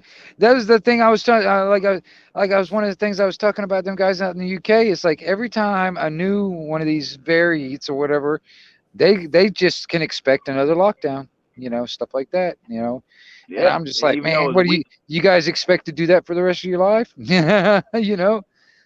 And it's a trash variant too. It's weak as hell. So it's very weak. It doesn't even have any like. If you look at the reports coming out of South Africa, they're like it's not even it's negligible. Like right. What it does, like, and it's taking over. It's going to take over the Delta, and it's weaker than the Delta.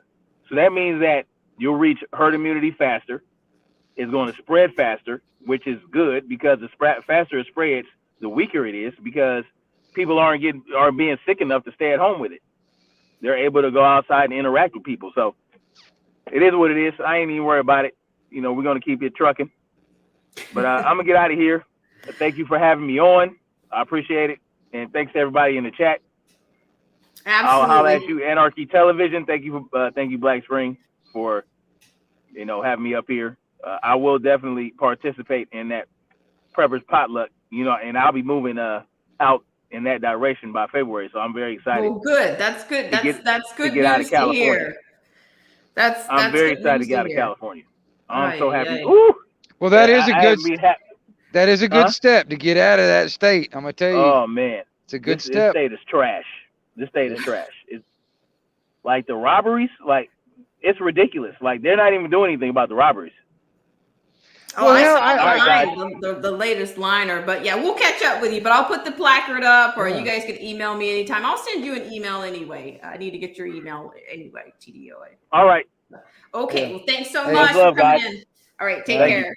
Okay. You have a good one out there, Snap. Yeah. That's another good content creator right there, boy. I tell you. Without a doubt, and I'm really happy for him and his family. I'm really happy for them because California, it's not going to get. Where else in the world do you have a politician that creates a problem and then he comes in and he's I'm going to take stern action, get tougher on these criminals and looters, when it's his Prop 47 that's inspired these people to come out and do these high-end, jobs, and even, Walgreens, and earlier this year it was Walgreens and CVS, even the people who really need their medications in those communities can't get them with the store closing down. They don't have the transportation to go outside of their community because they were robbing so bad and the store had shorter hours. It's only in California, right? Yeah. Well, not only if California, if the powers that should not be in California get there, well, it'll spread across this country like a virus. Absolutely, that's what they want. They want, and it's no different than Bill Ayers. I've seen him on so many of his own panels talking about how the U.S. should abolish prisons and how just all this demand the impossible, radical stuff. Okay. And he by the way, he was also on the board of BLM. I mean, how is this stuff only here, right? How does this stuff happen legally? Yeah. Well, yeah. It's a good question. Actually, I mean, I can see how it's done legally, but lawfully, I don't know how it's done. But I was just curious, like when it comes down to like the type of people that are in your circle, like when like your type of jobs, the stuff that you do and stuff. Um, what do they think, or what is their opinions about what you're talking about? Like, for instance, the AI system and what's going on with that. I mean, where do you think people like where do people think you think they stand on things like that? Anarchy. These people are full on. I don't talk to them. I don't. It's in the industry that I've been in. Yeah. I speak in code. Usually, I'm heavily coded. I was heavily self censoring a couple of years ago, and only a couple of people were able to pick up what I was putting down. And Right. I kind of drip things out there. I kind of softballed, people just to even see what the response would be. Or when I see people wearing certain pins and they think they're supporting something, I can already tell, a lot of these these are the sheeple that people refer to. Mhm. They subscribe to the Great Resignation versus the Great Reset. Right. They subscribe to, Kool-Aid, no matter what. They're in for it all. They're all in. Yeah. No, I was just like I said. I mean, I like to talk to people. I like to know what's going on in their neighborhood and what they're seeing around their area. That the people they interact with every day. What kind of what kind of a feeling you get off the general people around you. I'm Good, not curious good. about all that kind of stuff. And It and was like and I you was talking know about what? even on the masks, on the mask scenario.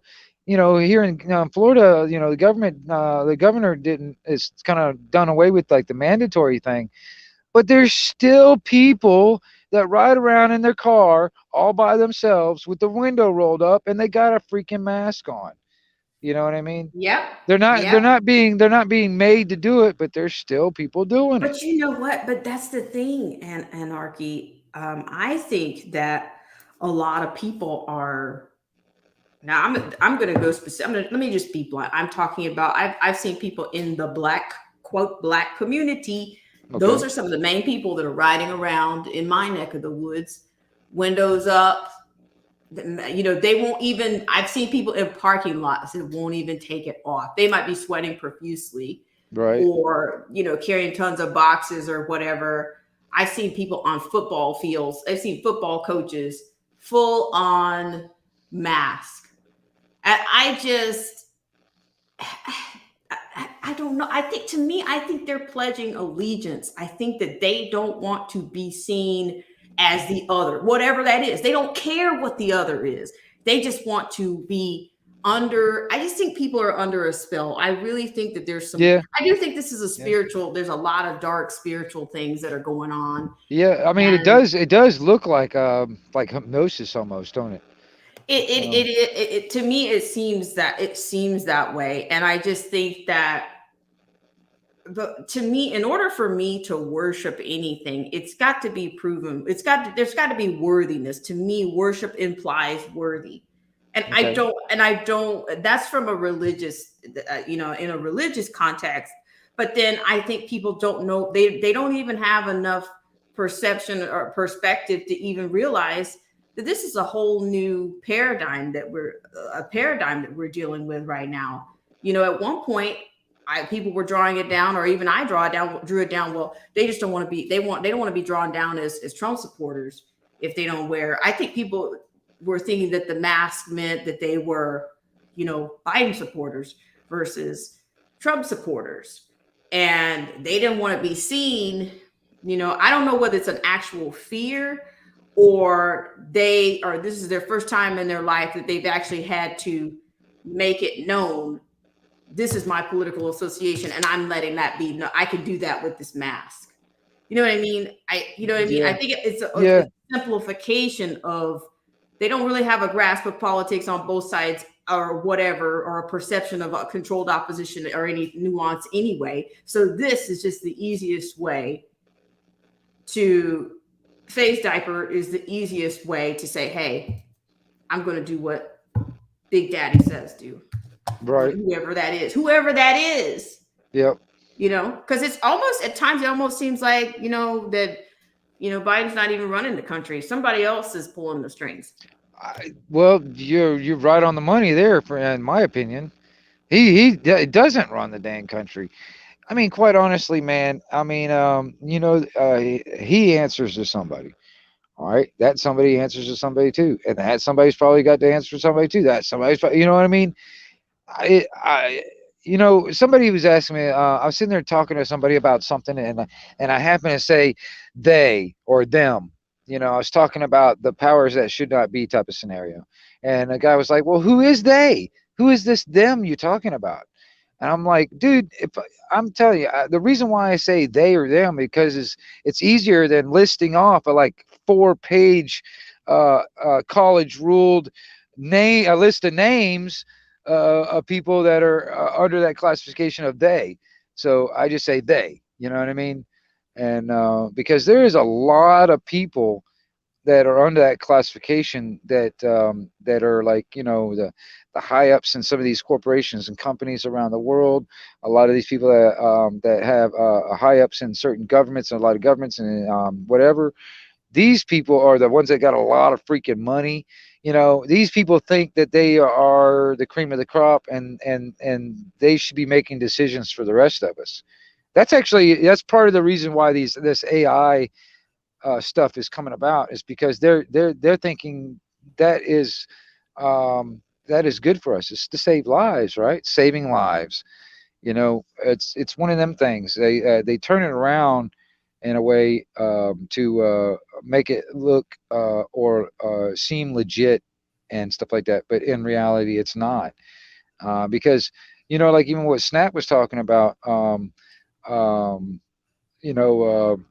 Basically kind of in a sense putting your consciousness in a robotic body, the powers that should not be, in a sense, that is their end goal because they want to rule and be your master forever. So the best way to do that is to transfer your consciousness into a robotic body so you'll never die.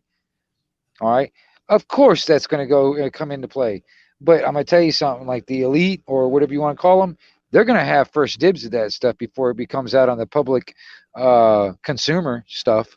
You know what I mean? So whenever that technology becomes whatever, darn well these other people are going to have it way before us if we even get it.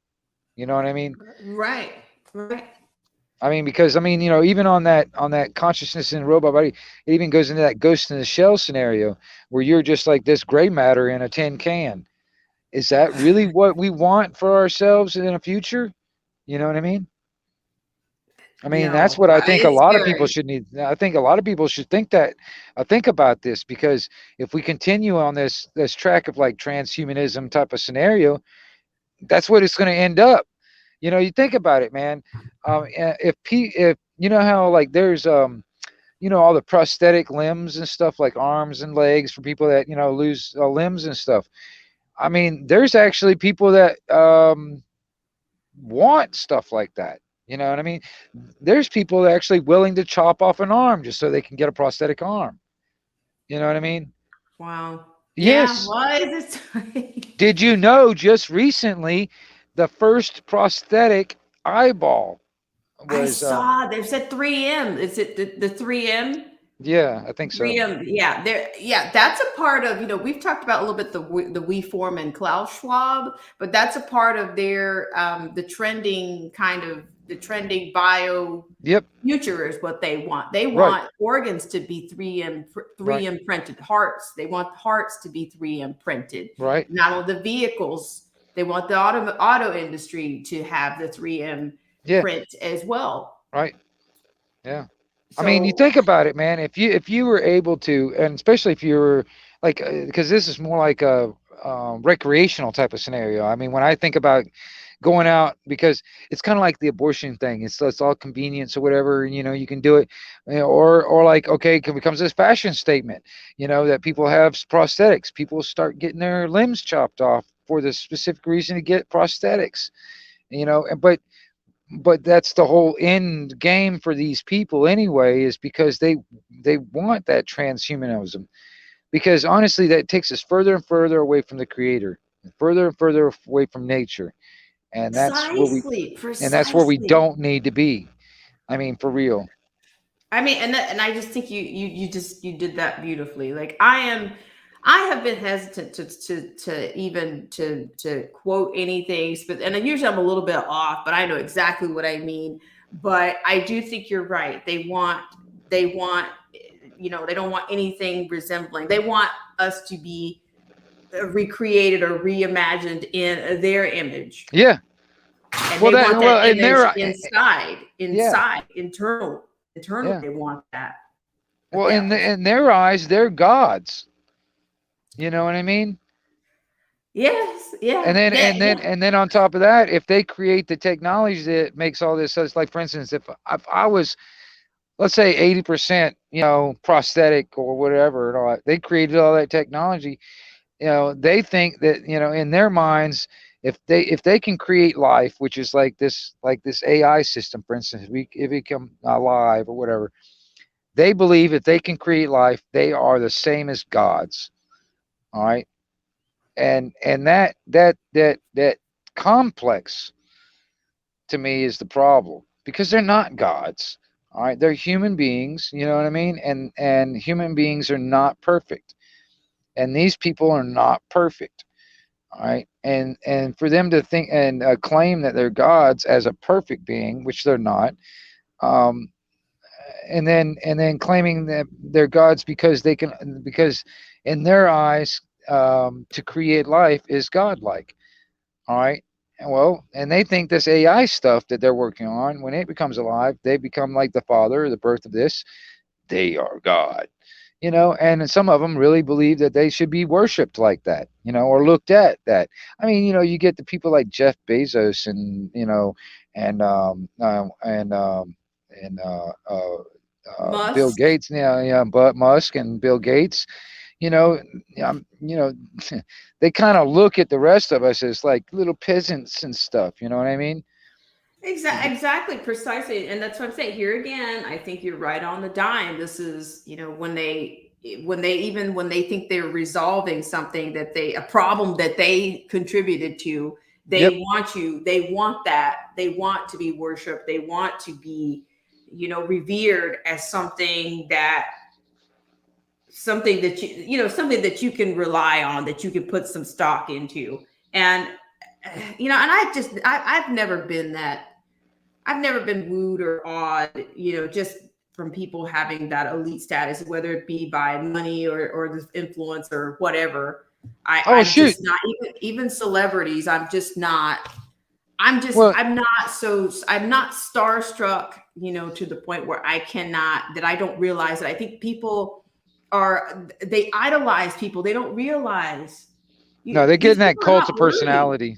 Yeah, that Yeah. cult of personality and stuff. And then these people, they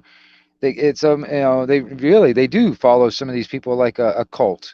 You know what I mean? Like I've seen some of these people that follow around, Bill Gates and stuff, and I'm just like, holy crap, these people are like a little cult. You know what I mean? And but I but that's the reason why I was saying it. It's like hitting at us at all many different directions, and the AI scenario, it just happens to be one of them. You know what I mean? But that's a monumental thing right there, as it is.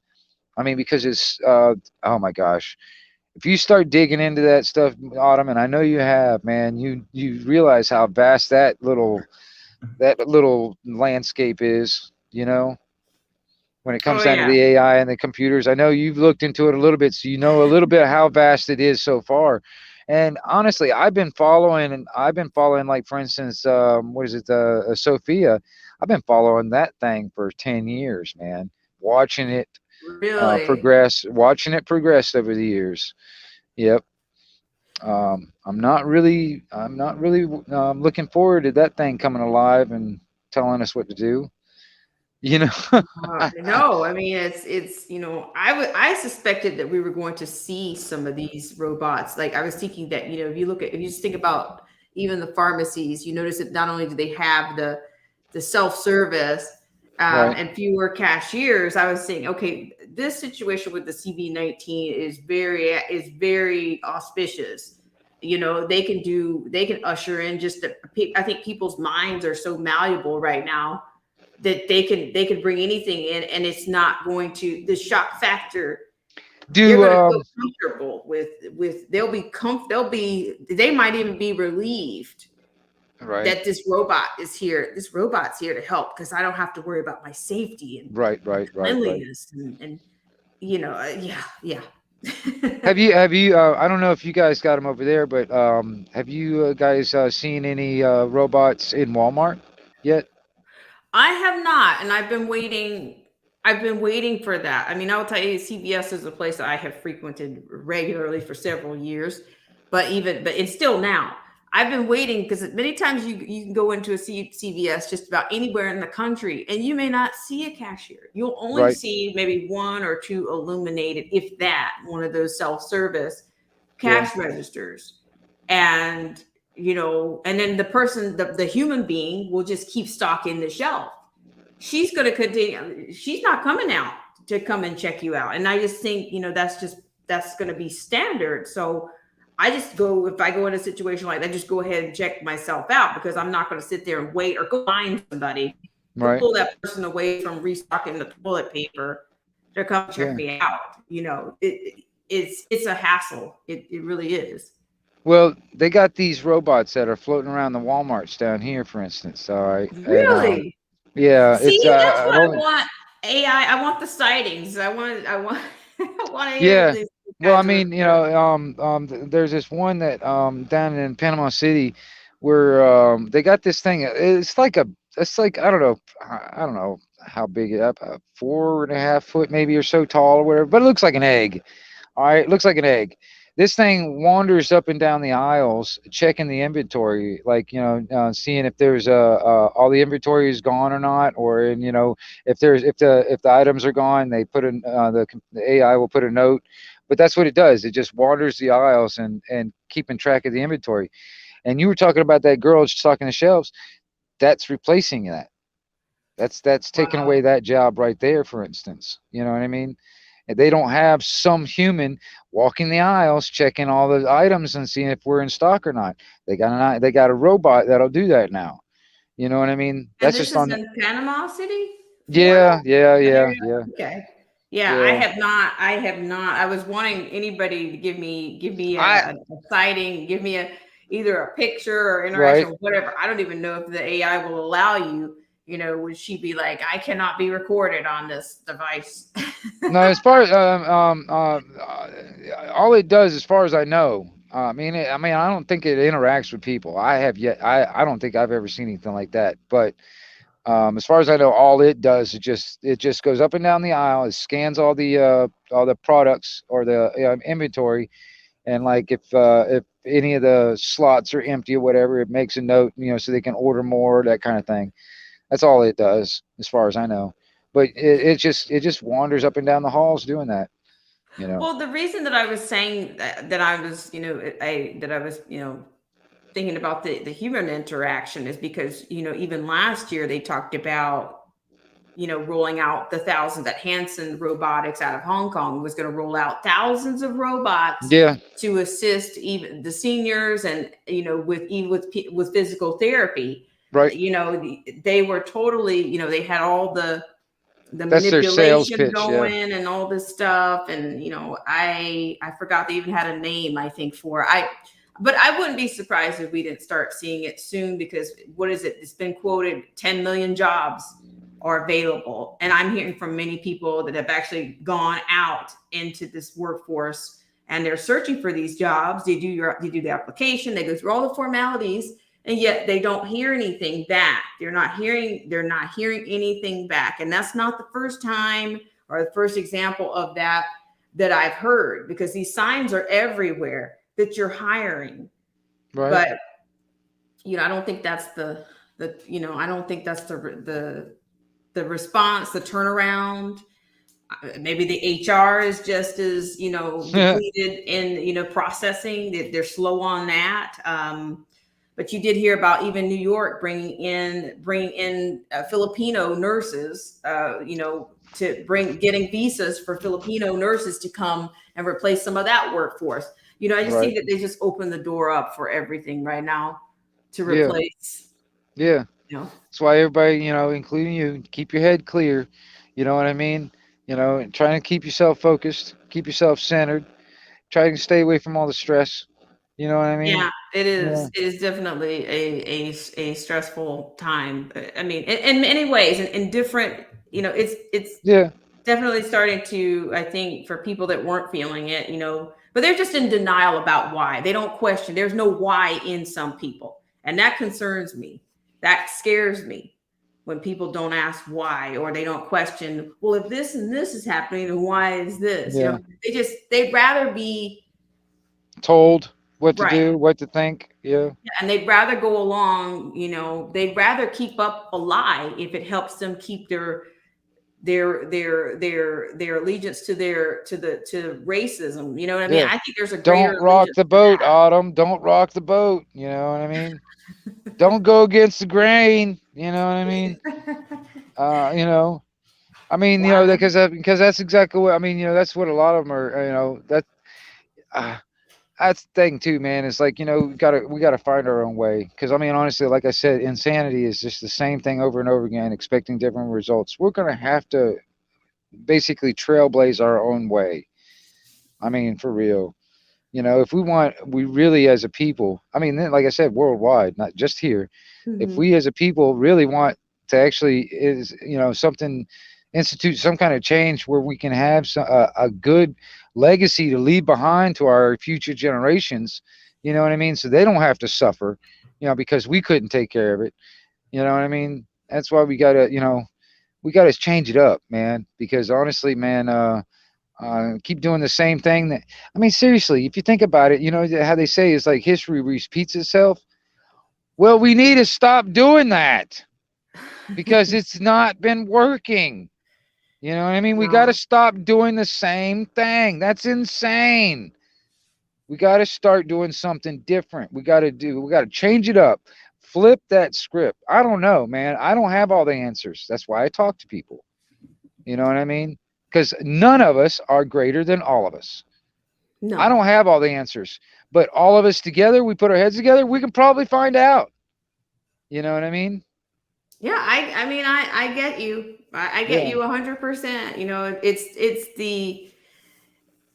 It's the masses, dare I say, for lack of a better word, the Yeah. masses that turn I on the agree. mainstream every single day, no matter. I visited a family member of mine, and that's exactly what she was watching. She was watching one of those 8 alphabet networks, and I personally can't be I don't want to be within the sound of those waves. I just don't even want to be. I don't want to hear anything. I don't. Consider the source. I just don't. I already know what they're saying, and I already know where they are diverting attentions. They are. It's just. Well, not only that, once you hear it once, you've heard it because they're going to repeat it over and over and over and over again anyway. Oh I yeah, mean, once you hear it once, you've heard it. You know what I mean? yeah, and they've laced everything on every headline, everything on the internet. This, under Google is pretty much laced with the narrative that they want to carry, and you know, um, Yeah. I'm just trying to self-preservation is important to me. Yeah. I agree. So I don't. I mean, you can't. Even if you can bring people to the truth. Some people just don't have any humility. They just don't have it. You can't give it to them. It's not something you can give to people either. Well, I'll tell you this, Autumn. This is the way I see me, and it might be something that you got to let this sit there and think about. Yeah, the old saying, you can lead a horse to water, but you can't make him drink. All right. On that same level, it's like, okay, I can show you the door, but you're the one that's going to have to walk through it. You know what I mean? You can't do this stuff for people. Um, uh, you can't help somebody that doesn't want help. You know what I'm saying? You know what I mean? And I've noticed this too, because I've actually had somebody in kind of like point this out. You know, sometimes, man, some of the information that I've come across over the years, all right, some of the stuff that I've been researching or whatever, I'll try and tell people that I care about. I'll try and tell them about this stuff. Trying to at least give them a heads up, a warning. This is what's going on. This is the research that I've come around. This is the evidence, and da da da da da. All right, and you know, um, it, I feel like I've been beating my head against that wall for like 20 some odd years, because um, I got people look at me. I'm like I'm crazy because some of the stuff that I talk about is so far fetched. It's like sometimes it seems like it's even it blows like Alex Jones out of the water. That kind of. I mean, it's like sometimes it sounds so far fetched, so impossible that it can't be true. Well, you know, I've found a few things here and there over the years where I've had evidence. I mean, I can sit there and take you by the hand and sit there and show it to you firsthand and this kind of stuff. But some people, man, they still will just ignore it. Like, they still won't believe it. You know, they still won't believe it. And but I've noticed, like, the way I try to explain myself or explain this stuff.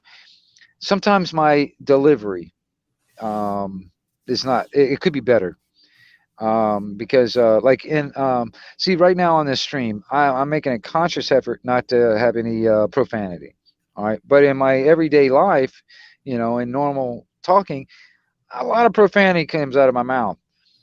And sometimes, like, if I happen to be trying to give this information or relay this information or whatever to people, sometimes, man, that some people, man, as soon as they heard that first word of profanity, their mind clicks off and they don't want to hear anymore.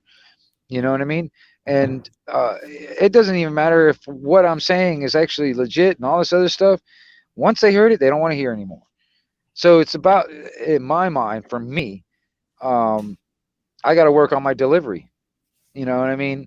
Because I'm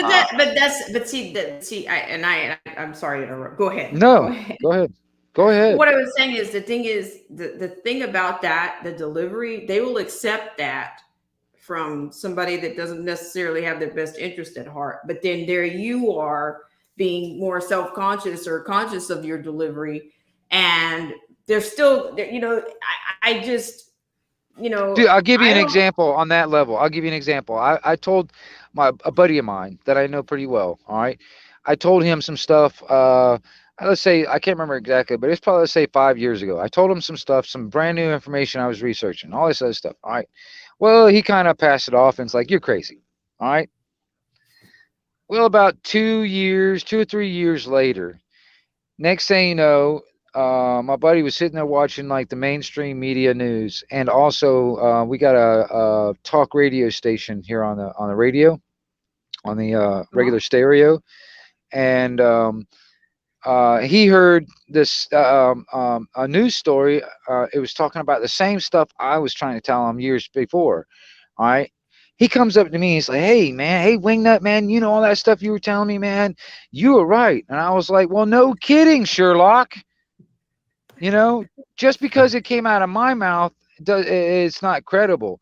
But evidently, man, if you saw it on the mainstream news, it's now therefore credible. Right, you know what I mean? Right. That mainstream news does not have his best interests at heart. But hell, I tried to tell him that like 2 or 3 years prior to that. You know what I mean? But it came from me. You know what I mean? Right. So, well, and I know what you mean, and that's why I'm saying, that's why I said, the kind of this working on myself or changing this. I think you do just fine. To me, people have heard worse than profanity, but it's not about the what. It's about who it's coming from. Yeah. That's what I'm on about. In that regard, they don't. They can accept. They want it from who they want it from. That's just the source. No, I get it. I get what you're saying. You can put it on a garbage can lid. Don Lemon can serve it on a garbage can lid, and they'll accept it from him. You put it on tin foil and clean, but they'll still take his. Well, Yeah. I'll wait for that trash can lid. You know. Well, see, then that's where it comes down to, I guess, is I don't know, um, reprogramming everybody. You know, I don't know if that's the word I'm looking for. Um, I don't know. Kind of like, okay, you know how on their end of it, you know, they got this propaganda that's kind of like trying to push like all these narratives and stuff, like you know, socialism, communism, whatever. Well, I mean, in some ways, we can do the exact same thing. We can have propaganda for freedom, you know, um, just on that same level. You know, I started thinking about on some of the tactics that the other side uses on us. And I'm sitting there thinking, I was like, well, shoot, you know, that road can go two ways. We can turn around and use those same tactics on them, you know? Yeah, yeah. Well, I mean, I it's say kind of like whatever this. works. It's kind of like this, Autumn. I'm not really good at like you know, coding and all that kind of stuff, but you know, like you get these people out there that try to do all this doxing and stuff like that, or like these Antifa or Black Lives Matter or whatever. They try and do all that stuff like doxing or whatever. Dude, I know there's a lot of people that know how to do that stuff. They can dig into these people's background, you know, whatever, and look and for all their little skeletons they got hidden out and expose all that stuff like they were doing it, you know, when it comes down to like doxing other people. Do the exact same tactic right at them. They're not untouchable, you know. They're, you know, I No. mean, that's the thing. It's like some of these people that do these kind of things, they think they're untouchables, but no, you know, I mean, it's just a matter of us just actually getting actually instead of, you know, in in in in the government's eyes, being silent is a sign of acquiescence or um, you know, like consent. You know, silence is like consent to them. Sure. All Sure. right. So people that's like so-called silent majority or whatever, or silent minority or whatever, need to start talking and, you know, getting a lot louder, you know, that kind of thing. Because you know, this silent crap and this, you know, basically, you know, giving consent, you know, or considering our consent out of our silence, that's got to stop. We got to start being much more vocal. And I personally don't like this walking around on eggshells and tiptoeing around certain things at all.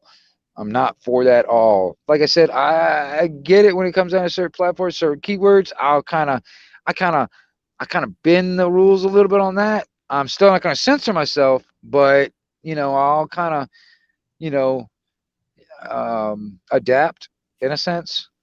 You know, like I said, Yeah, you I know, know. and just kind of like, you know, make up our own buzzwords. Like majority of the people that are sitting there watching the chat, for instance, knows exactly what we're talking about.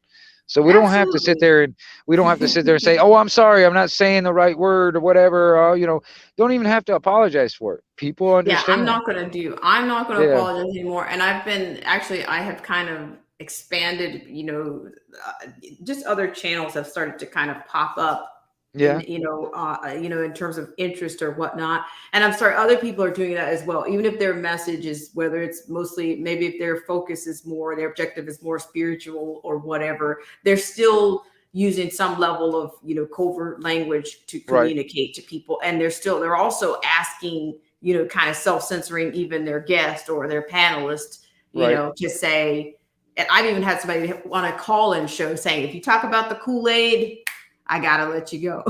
right. Well, you know, I mean, even in, like in my so far my little short period that I've been doing it, live streaming all that stuff, I've already, you know, um, made that known to a lot of people too when it comes down to it. Just I'm it's not a big, me personally, I don't care. It's the algorithm type of thing that cares. So if there's a way, you know, I can kind of maneuver around that, you know, and You know, I don't know. I call it the boogeyman and the thing that goes in the arm. People know what I'm talking about when I say that. You know what I mean? So it's not Yeah, like and I picked it up. yeah, yeah, I picked up, the boogeyman and yeah. Well, I because mean, that's the this thing. That's the I thing. have It's like, I don't have to. another Go ahead. yeah, well, right. Well, I mean, like even like I have two liners I'm gonna go into, and they're talking about the boogeyman, and they've see even the liners are starting to code language. They're not calling Dr. F ending with an I. So they're calling Right. him Dr. Evil. So Right. automatic. You see what I mean? People are bending to. It's not just us that's doing that at this point. And we already know who they're Right. talking about. Well, I mean, it's an adaption thing that I mean, it's not like we're actually conforming to their deal in my mind, because they want to censor us in a sense, and they want us to self-censor ourselves. I don't think in a lot of aspects we're actually doing that. We're kind of working around that, kind of bending those rules in a sense, and and still getting the message out, even though they got all these things out there trying to shut it down, by whatever keywords pop up or whatever. But that's the reason why, don't censor. Just kind of work around that whole thing. Still get the message out. You know what I mean? And people will know what's going on if they're paying attention anyway. I think majority of people, like for instance on your chat, for instance, I know they're probably I know these people are aware enough of what's going on to, like, if you said it a different name for it or whatever, they know exactly what you're talking about. They get it, and it's not like a big deal, because I mean everybody's dealing with the same thing when it comes down to this YouTube or Twitter or Facebook, how that's going on. It's just so everybody understands it. It's just some people, I'm the same way in some ways. Some people are just like, forget that. I ain't gonna do that. I'm gonna just continue doing what I'm doing. I'm gonna say whatever. I can hear you on that, but if I can mitigate the YouTube shutting me down, I'm gonna do that. But I'm still gonna get the message out one way or another. You know what I mean? Even if I got to cut things up and paste it here and there or whatever, and it's almost like a little puzzle to put together before you can get the full message, I'll still get the thing out. Right, right. Let me say hello to Delacta Camille and Cute Puppy Variant. Hello. Let me read this comment here. He says, I can't talk much online. I have clients who fund my business. I'm very loud with my family and friends, though, and I have been successful in changing minds. Well, excellent. I mean, I'm just in the last 2 years, I think if I'm not careful, I can be a victim of the Mandela effect, Hey, Autumn, what do you think? Do you think let's say in the past 2 years, for instance, how much of an effect do you think you've had so far?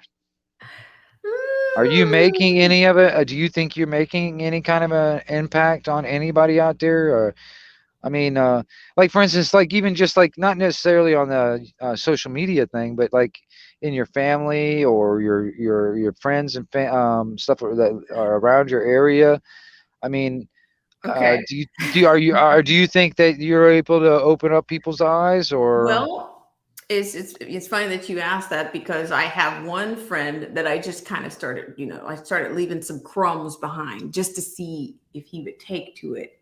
Uh-huh. And and then he just kept coming back for more and back for more. And he has been, and I'm not saying that I'm some type of, savior or converter or whatever, that I'm a missionary on some, on these things, on today's issues. That But okay. he's taken to it like a duck to water, and he's been talking to other people, but he has not been.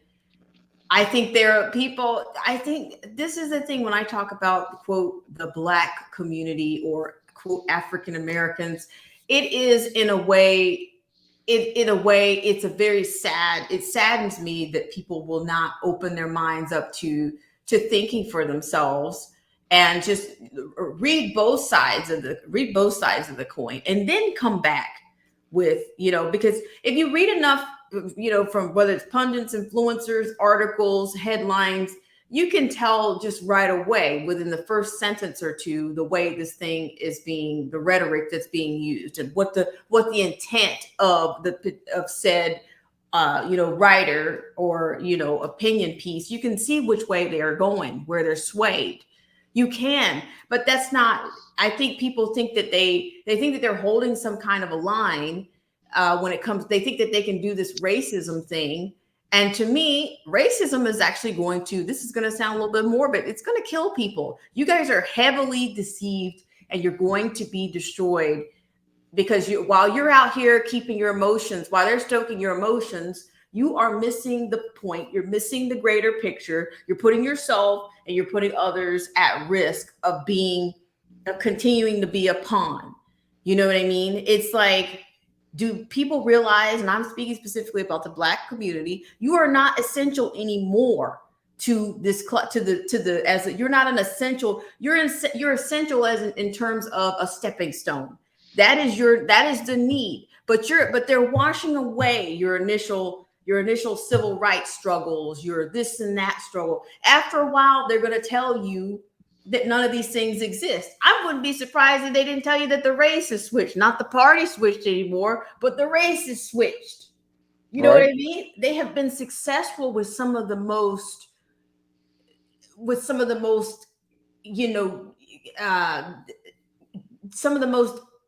biggest scams, the biggest ripoffs. And some of these people are still carrying water for BLM on local levels. Okay, good.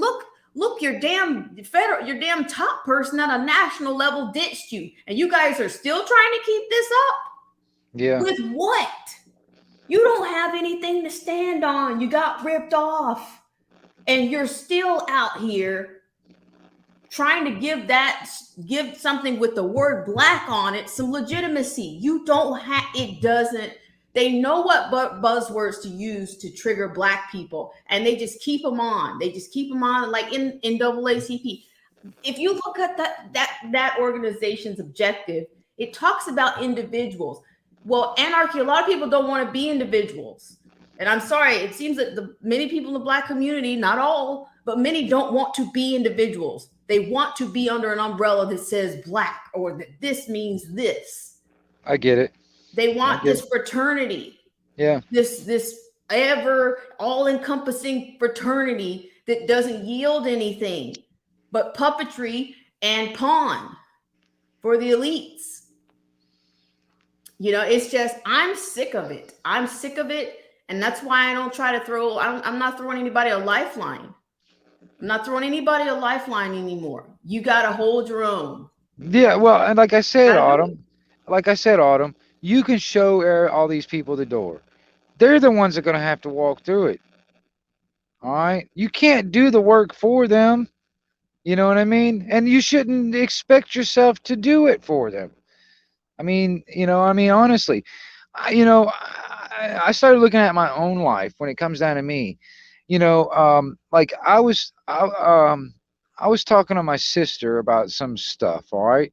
And I was trying to warn her about some stuff. All right. Well, before I can even get any of this information out, she's like, what is this? This is another one of those conspiracy theories. I mean, right off the bat, without even looking at any of this stuff, she's already made this preconception assumption of what's going on and what it's all about. All right. So I on that, when that happened,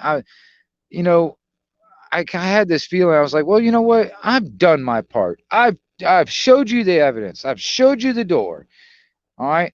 But if you decided you just don't want to look at it, you don't even want to even take the time to read this paper, for instance, and then after you read it, you can say it's all crap. You can say whatever, but you're not even going to take the time to read it. You know what I mean? And I've done my job. I've already showed you the door. You know what I mean? If you don't walk through it, it's on you. It's not on me. You know what I mean? It's kind of like that passage in the Bible about the watchman. The watchman, one of their responsibilities is when they hear the trumpets going It is their responsibility to warn the people. All right. And if the people do not heed the warning, it's on them. All right. But if I hear the trumpets blowing and I don't warn the people, it's on me. You get what I'm saying? Yeah, I'm tracking. I got it. I know what you mean. Yeah. But and I'm saying, this is, we're just, to me, people are going to want, it's not just about being on the wrong side of history, is what I've heard one argument that people that, from the Black community or African Americans, you guys are going to subvert the entire movement of liberty if you don't wake up to what's actually, if you don't wake up to the subterfuge, if you don't. Well, I mean, Because that's another thing too. Do they even know what that means? You know what I mean? They don't. It's like they just.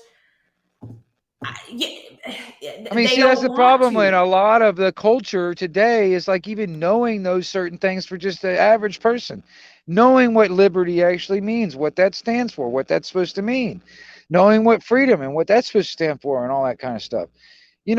How that kind of stuff is not taught in school, for one. All right. And then on top of that, if the school doesn't teach it, all right, well, then it's left up to the parents. Well, if the parents don't teach it, the kids never learn this stuff.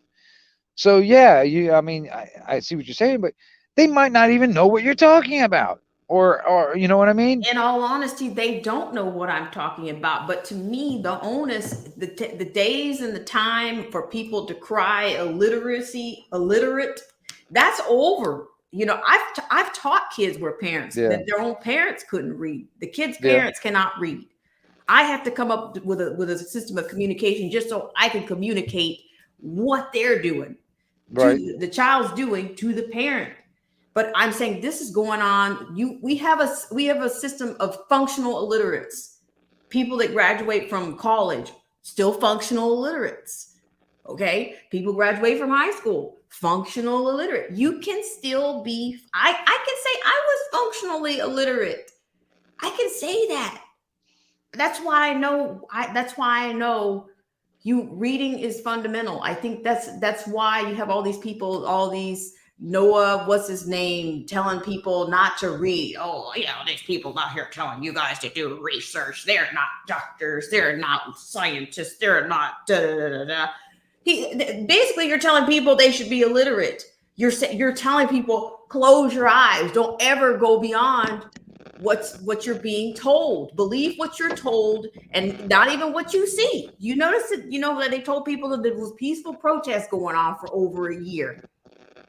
Yet we got the Kyle Rittenhouse story. Most of those people knew nothing about that until the trial came to the mainstream media. That's how bad it is. They believed that there was peaceful protests going on while buildings were burning down behind them. But it's their peacefulness that brought the defense out. So how can you have a peaceful protest when somebody needed to defend themselves? But they believed it. They didn't even see any, they didn't even watch any of it. They didn't dig into any of those riots or anything that happened last year. But they're here to react to what now. They want to react to it now because the media said it's time to react. It's time to react to the lie. They remind you they don't even realize that they were lied to last year. Right. Hindsight. They were lied to in the hindsight. So they can't quite come up to what's happening in 2021 because they still won't admit, they still don't know how far behind they are. So you're right. They have no idea what I'm talking about. Right. And they don't have the interest or the intestinal fortitude when you tell them that they need to take another approach if they're going to survive.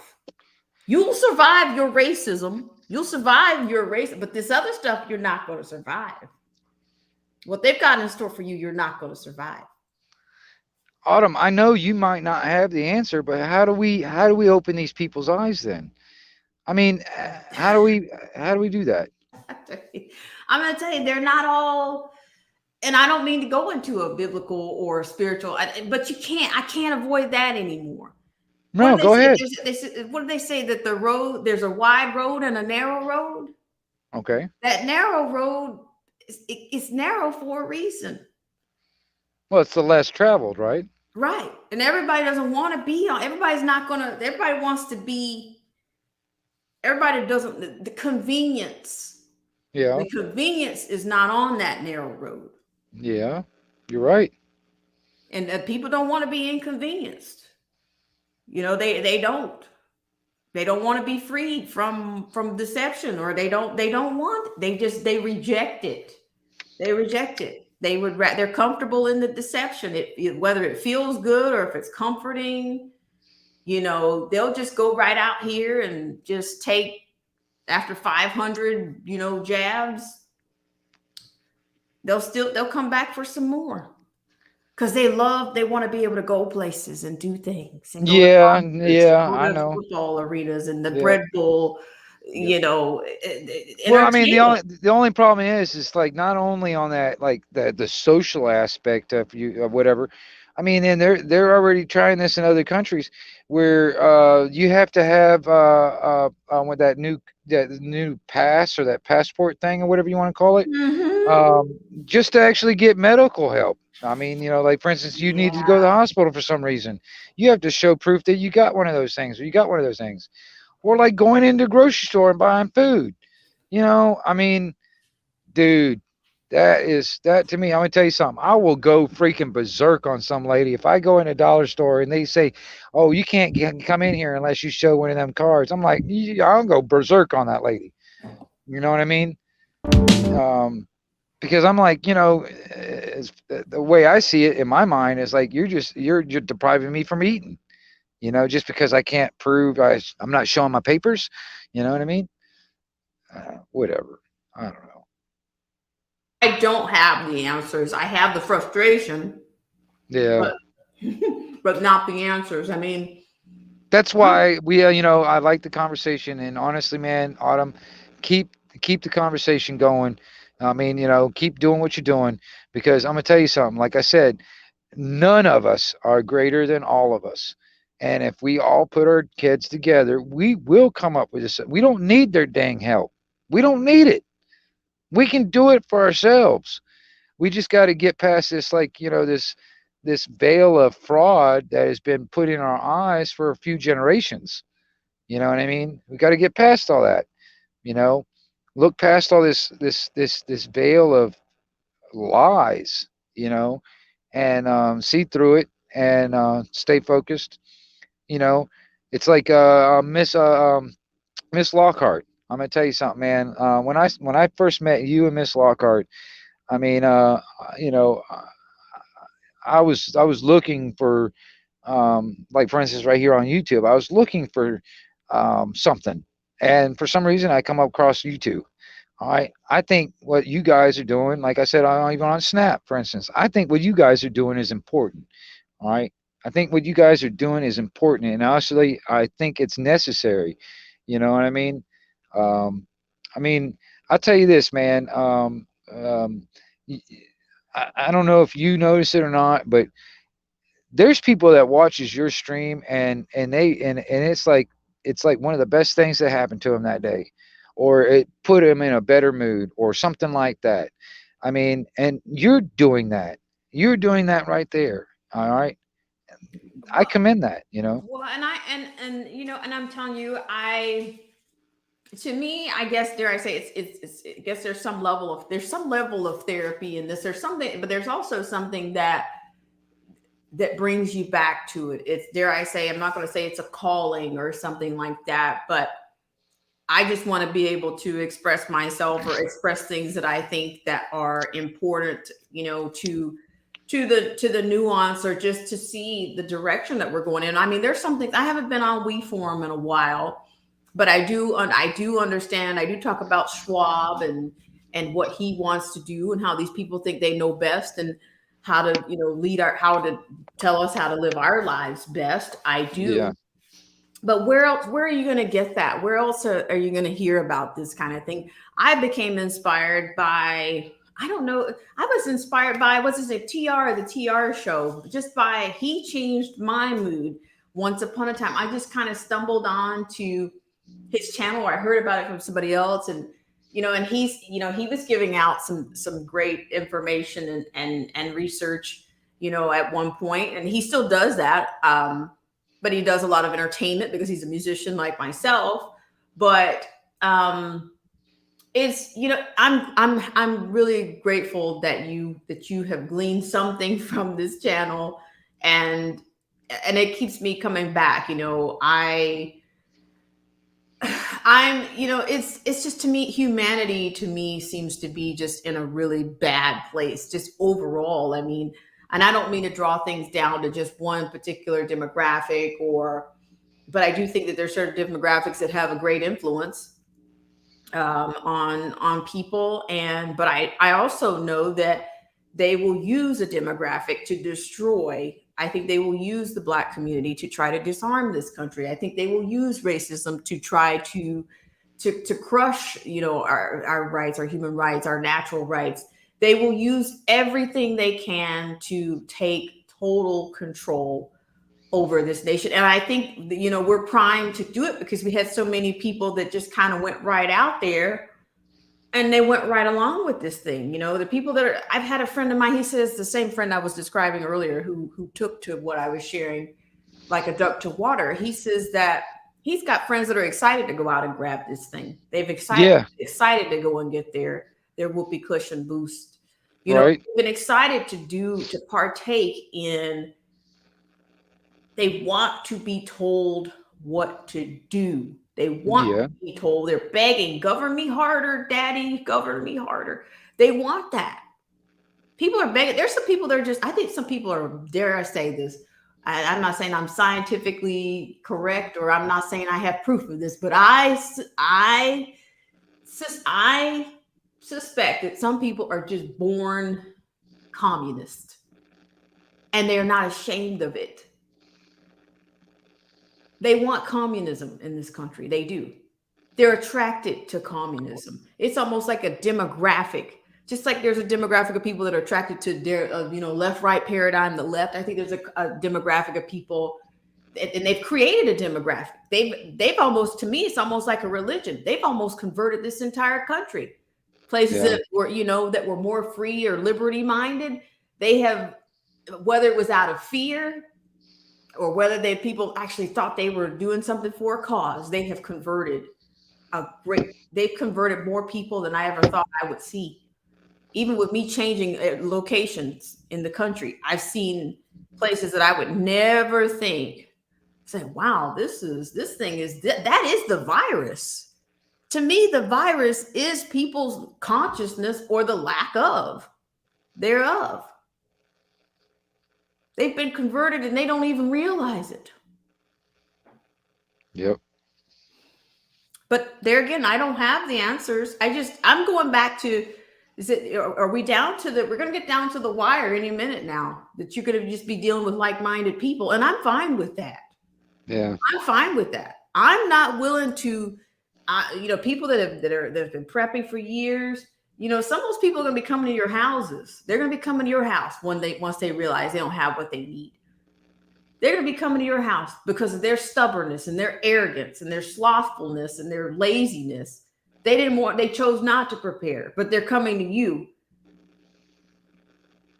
Yep. They want what you stored and sacrificed for. You got that too. Yeah, I know guys right now that have told me straight up, if everything was to go to crap right now, their whole plan is to go down to the Dollar General and back their truck up into the door and then take everything they got. That's their whole plan. I mean, that's their idea of prepping. That's their whole plan. And I'm just like, okay, whatever you say, man, because I know darn well he's not the only one that's thought that. And then I know darn well that's not going to last. And then I know darn well he's going to try and take my stuff. He's going to try and take what I got, And I mean, but there are those people out there. You got to, hey, there are people out there that really, they thrive on misery. It's like food to them. They get their kicks off of watching people suffer. All right. There's people out there that are like that. All right. And, I'm not trying to be like delusional and all that stuff, because I mean, I know there's bad people in the world, but I think the people that are not bad, I think the good people actually on that level are outnumber them. You know what I mean? We outnumber all those people. We gotta get everybody on the same page. You know what I mean? I think there's too many of that division thing you were talking about before, and not enough people actually um, um, educating themselves. And that's another thing too that bugs the crap out of me. Also, in this day and age, at this moment, there's no excuse to be ignorant of any of this stuff, man. You got all the information, or almost all kind of, almost unlimited amount of information at this moment at your fingertips. On that computer, on that cell phone. If you really, really wanted to find out this information or really look into this, you got the information right there. So there's no excuse to be that ignorant. I mean, that's changing faster and faster. You know what I mean? I mean, when kids that are right now, when they get my age, well, that that chance to get all that information at their fingertips might not be there. Because like with all this censorship and and all this other stuff and blah blah blah, you know, a lot of the access to the information that we've got at this moment is just not going to be there, and people aren't going to be able to educate themselves, and that's the problem. Even George Carlin said it right. He said it right, exactly right. They don't want a populace of critical thinkers. You know what I mean? It doesn't help them at all. They want us to just be obedient workers. That's exactly all they want.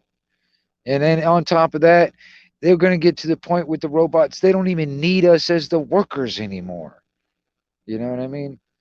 If they don't need us, for the workforce, I mean, honestly, I already think they already in their mind think that we are, depopulation is something that is necessary. So if they don't need us for the workforce, they sure as hell don't want us to kind of take up space on this planet. So guess what? Their plan is for us. Yeah. Well, yeah, I know. I mean, I'm telling you, it's a very, I don't know. I'm not sure how. I'm not gonna say I don't know how we got here, but I think. But then without pointing, it's like, okay, I'm gonna start pointing the finger because somewhere along the lines, somebody else was not. Who's the first generation of people that were brainwashed? Which generation is responsible for that shut down, and then they just kind of let it go on and go on? I mean, I haven't run into many conspiracies that have not come true, or that they're just like they say. There's a reason for stereotypes. There's a reason for conspiracy theories as well. They say stereotypes are in place for a reason. Well, conspiracy theories or theorists, conspiracy, that those are in place for a reason too. Those aren't just conjured out of. They don't just materialize out of nothing. I mean, do you really believe that? For you to say that, it's like calling somebody a racist. It immediately is supposed to choke off the conversation. You're supposed to shut it down, and you accept what I said is fact because the people on the TV said it. Then some people would tell you back in the day, well, where'd you hear that from? Oh, they just said it on the news. Oh, that reminds me that for some reason this just popped in my head when you said that. Did you hear about, I think it's California colleges or whatever, for like doing like exams and stuff? They're not accepting any information that comes from YouTube. So anything like book reports and blah, blah, blah, they're not accepting anything, no matter what it is. If it comes from YouTube, they're not accepting it.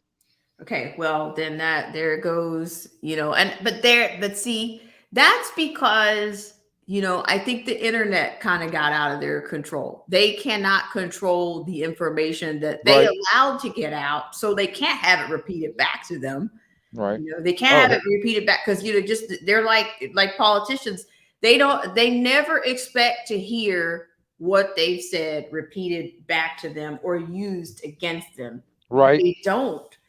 And I think YouTube was, like they said, I think it was never supposed to, the amount of information that's out here now, I'm thinking that it was never supposed to, it got to be something that they could not control. So now they're going to just reject it.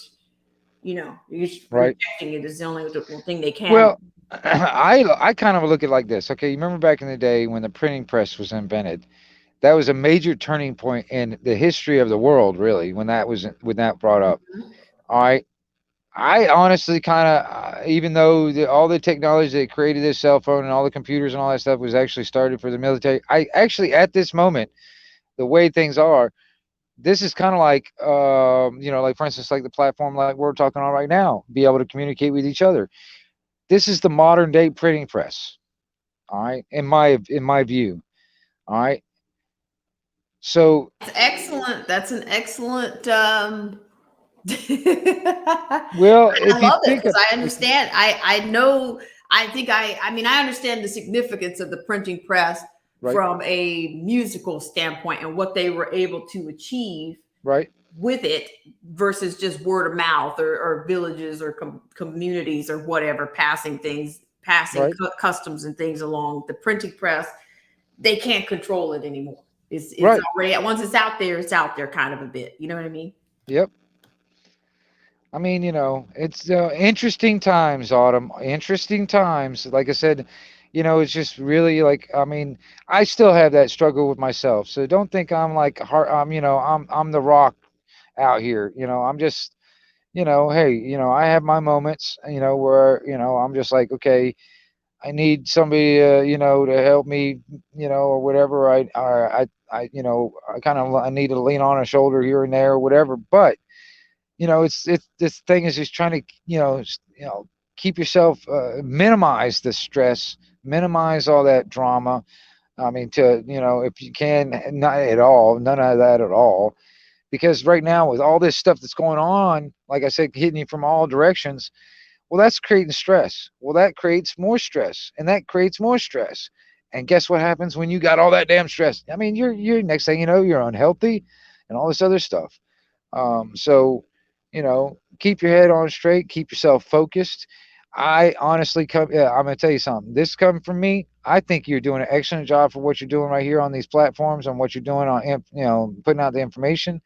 So, and I know a lot of other people are actually, appreciate it. So, I am saying keep doing what you're doing. I don't care what anybody else says. Just keep doing what you're doing because I think you're doing a fabulous job, in my opinion. You know what I mean?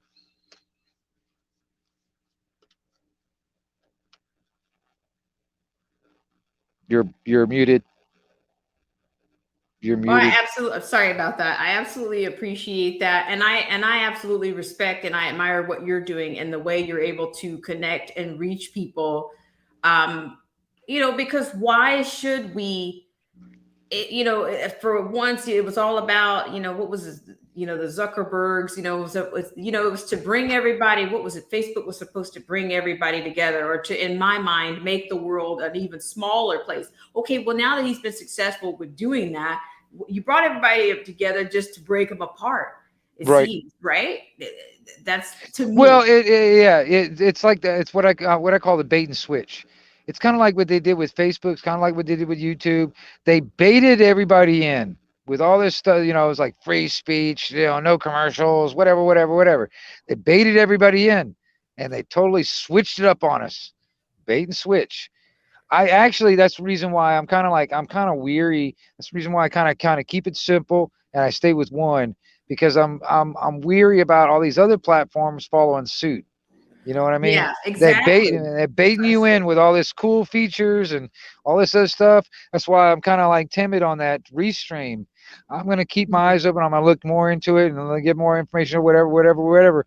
because I mean, but the thing is like, who's to say this is not another one of those bait and switches? Because, they're trying to actually, in a sense, censor us and then kind of corral us into another or like the corner of YouTube, for instance, or into another platform. And then Right. when we're all corralled into this other platform, boom, they shut it down. Just hit the button. Right. You know what I'm Exactly. saying? I know. And that, to me, you're right. Like the underground social media, it is very weary. And I refuse to spread myself, any, soup ultra thin. I'm not, like, I'm basically here. Discord's a new thing here in Twitch. Right. And actually, thank you for those of you that are with us over on Twitch. Those are the three. Those are the three lifelines, dare I say, that I have for those who are interested in what I'm doing over here. And I'm not going to go to Rumble. I'm not going to go to Gab. I mean, I'm just not going to chase this cat and mouse kind of a deal. Like, I don't know if you're familiar with, what's her name, Megan McGlover. She talked about that. She was saying, okay, what kind of movement is this? She was like, she said basically liberals or people on the liberal faction or whatever, they wouldn't have anything to talk about if it weren't for what conservative minded or libertarians talked about. Why haven't we boycotted? Why haven't we as a free people or a liberty minded people boycotted some of these platforms? I have no idea. But it's not, I don't think there's a real unity anywhere. To be honest, I don't think there's a pure form of anything out there. I just think I'm not pledging. The one thing I have maintained on this channel for myself, I'll say I have conservative values. I have conservative values, but it does not mean that I pledged allegiance to any group. Whether I see them all I can look at both of them and say, hey, I think you're a little bit on that controlled opposition, just a hair, just enough. Am I going to say that they're exact? I just think that their time has kind of passed. The time for what it was 50 years ago, 60 years ago, it's not that. That's not what it is. It has crumbled. There's too much corruption to say that there's a pure anything. You know what I mean? You gotta, I've seen a MAGA culture. I've seen a conservative culture. I've seen a libertarian culture. I've seen an independent culture. I've seen, the libs, the progressives. I've seen people that I think that are closet libs, closet progressives and liberals, and claim that they're conservatives.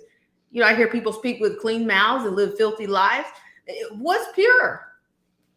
The further away from the fountain, any fountain you get, it becomes less authentic or less pure, right? What is it?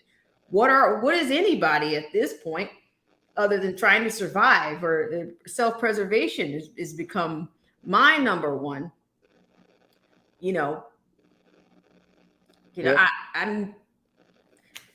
just think that I think that people that come here, maybe it is a bit of an echo chamber, but I do welcome dissent.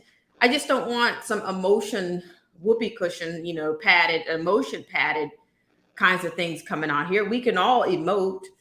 Well, I'll tell you this. It's kind of like you can't have day without night. You can't have night without the day.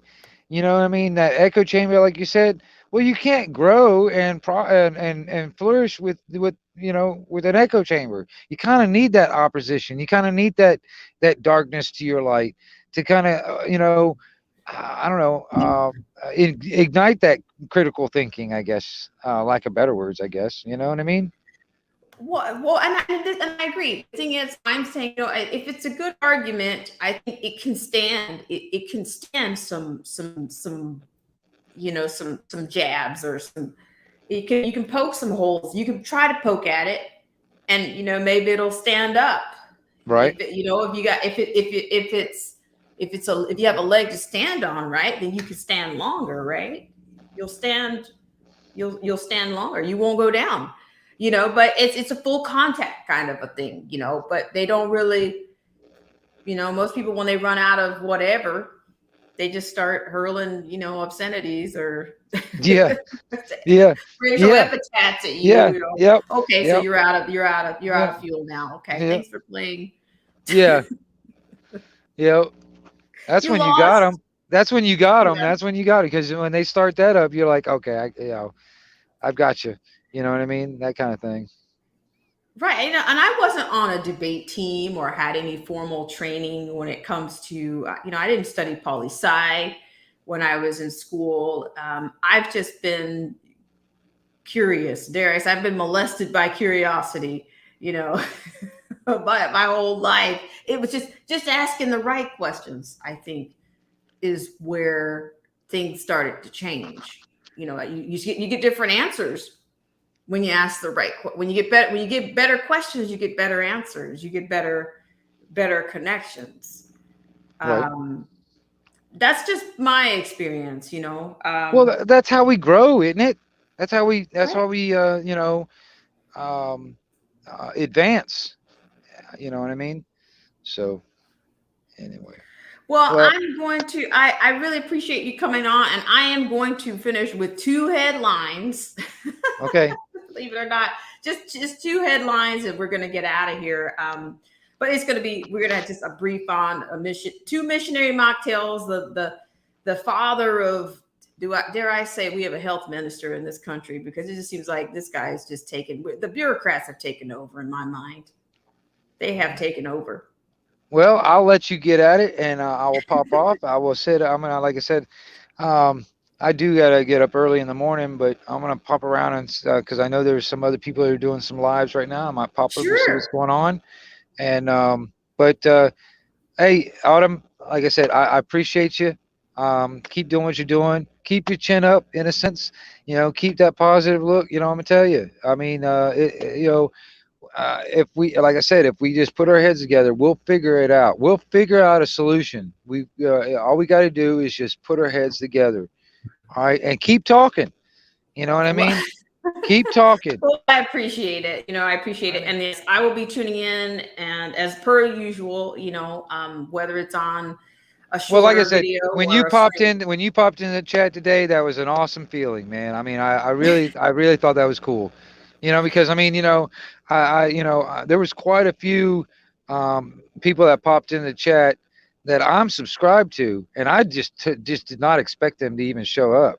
So I thought that was cool. Well, yeah, I'm always, I've heard, you've got a real, that's excellent that you've got that connection, and that you're able to get those perspectives, because I think that's better than, that's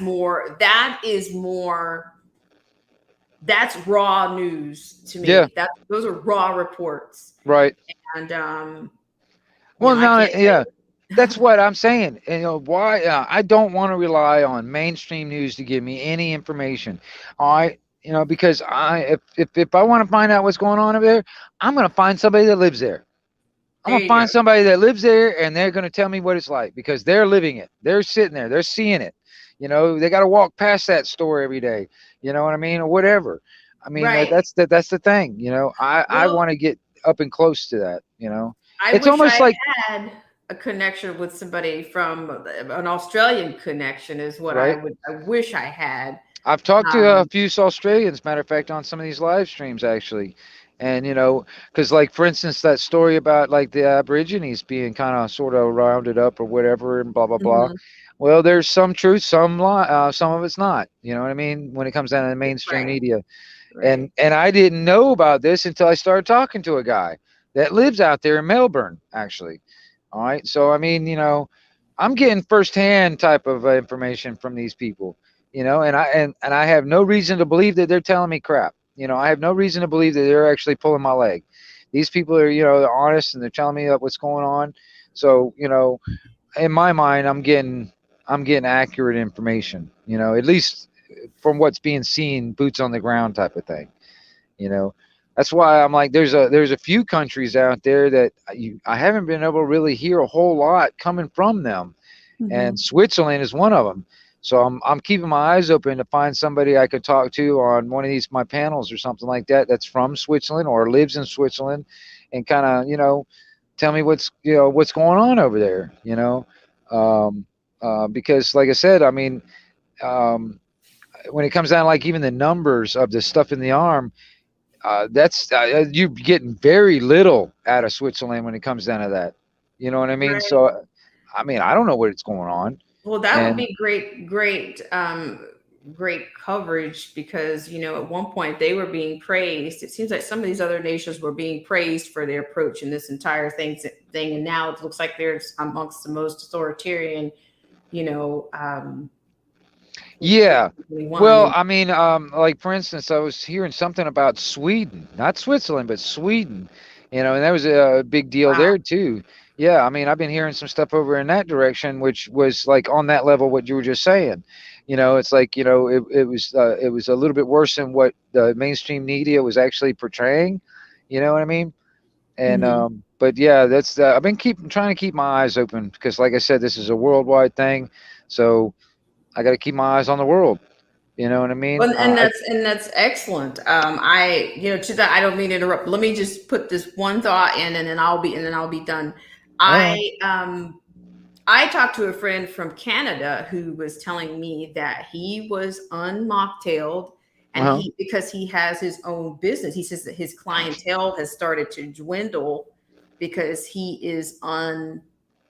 unmocktailed. And I'm just Right. thinking, I don't know if that's a part of their medical, does their commission say, hey, you have to disclose with the patient's your status? I didn't go into the details on that with him, but he did say that. But he says he's always gone against the grain, and that's just the way he is to get to the truth. Right. And I admire him for that. Yeah. I Yeah, mean, see, even that, it's like for instance, if you know somebody and they're willing to get up on a panel, for instance, and talk about these things. You know what I mean? That could be that's a show. That's a little bit of right, content for sure. you. You know what I mean? But it also gets information out. Some people are not from Canada. They don't know about what's going on in Canada. You can give that information to these people, or whatever through him in a sense, or whatever. That's the reason why I was sitting there thinking about the Switzerland thing, because I find it interesting, and I've actually had a couple of people from the UK that actually kind of brought that up also, and they don't really hear a whole lot in their country about Switzerland. So it's almost like, well, we need to find out what's going on in Switzerland. You know what I mean? I mean, it's like, all this kind of like, everything's, been blacked out. It's almost like North Korea on the information coming out of there. You know what I mean? So it's like, what's going on over there? Why is everything so quiet? What's going on? And I want to be able. I've been keeping my eyes open. I don't know anybody locally. I'm probably going to have to, do my networking on the internet, or YouTube to kind of find somebody out there. But that's what I'm going to look around. I'm going to keep my eyes open, and then on top of that, other people that are living other places, and trying to keep it up, and because I'm enjoying doing the panel thing. I'm enjoying it, and Good. And I look forward to. I will catch. Certainly, I will. I was just kind of doing some running some errands on weekend errands because Mondays, dare I say, for the lack of a better word, Mondays are coming. So, right. I was doing that kind of a bit today. And I think I was kind of starved today because I'm finding, many of our channels have dried up, dare I say, for the Yep. lack of a better I word. agree. I You're agree. starving for Yeah. for that engagement that you had 12 months ago, Yeah. 18 months ago, but it's not there, you know? Well, yeah, I get it. I get it. I mean, but it's like, I mean, even for me, I mean, I'm not trying to make a business. I'm not trying to like earn a living doing this either. But when it comes down to it, I'm still trying to find, like I said, that networking, trying to find people to talk to, you know, um, and like-minded people. Like I said, I know we're united, in our heads in a sense, like, it's just that a lot of us are just divided very geographically. We just live in too many separate places. Now, it'd be a different story as all these like-minded people all lived in the same town. That'd be kind of cool, but that's just not how it is. You know what I mean? It's hard to Right. find like a whole town on the same level, but that's what we're trying to strive for, is trying to get everybody on the same page. And we got to start with our local area first. You know, like all the That's people that true. you like all the people that you're surrounded with in your area, people you talk to all the time, like you know, on your normal everyday life. Hmm. That's the starting point. You know what I mean? Well, Because luckily for if me, I do have, because I'm still new to my current area, and I have, I have met some people that are, well, at least one person that, we are, I'm not saying we're sharing a brain by any stretch, but, we're on the same way. We meet together on more than most things, on all things. okay, But I'm not saying, nothing's absolute, but I a lot of people are here in this area because they don't want what that metro area has to offer. They don't want that failed leadership. They don't want that failed um, they don't want the blight. That's right. my favorite. What's my new word? I like the blight. We don't want blight. We reject blight. And we know what's going on. And I'm thankful for him, because it's we know where we are on things, and it's very much like-minded. But it would be nice if I, to have it'd be nice to have some family members that weren't so freaking programmed. Like, you guys are really, can you, like, you were already living in a bubble, but Right. this bubble that you're in right now is much more, that's not the place to be. You are not going to be, you are not going to be able to hold your own in the bubble that you're in. And I can't hold it for you. I Yeah. can't. Well, Autumn, much love to you, girl. You have a good night. All right. You do the same, and I will whip in those last two liners, and then we're gonna close this one out. I really appreciate the engagement, like I said, and I was thankful to see you on today, because just like you're saying, you're having a greater impact on people than you can imagine. Okay, whether like because I'm doing a lot of things now, but I'm thinking I kind of want to downgrade some of this stuff. It's just about getting it out there at this point. Right. I'm not focused on programs of partnering with this globalist platform. I'm not interested in that. I don't know if I ever was, Right. but I just want to be effective and clear when I come on. And if people, if I'm reaching somebody, great. If not, that's fine too. I mean, I'm a Well, teacher. I'm sometimes you don't realize who you've touched until it's over. You don't. rest assured, you are reaching people, Autumn. So don't worry about that. You are reaching people, so don't worry about that. I You know what mean, I mean? And I yeah, mean, well, honestly, like I said, I mean, I mean, I think it was, I can't remember. There's a guy named Billy that comes into my chat. He got in the chat that I was on that live stream today. He's like, there goes Wingnut. He's growing. He's off and going. You know what I mean? He's like, it's like he's watching me grow or whatever. He's like he's next thing you know, I'm gonna be a big time YouTube star. That's what in his mind. I I'm not mm, striving to be that. You know what I mean? But if I continue doing what I'm doing, if I do it the way I want to do it, yeah, it's gonna happen. Because let me tell you, if I do it the way I want to do it and I do it my way, put it this way, I'll treat it like that radio. I don't want to say, I don't want to like toot my own horn like I'm famous, but people know me, and people know me around the world on that CB radio. If I do the same thing on this platform of this internet, dude, I will be famous. People will know me. You know what I mean? I mean, I'm already kind of famous in people's chats just by showing up.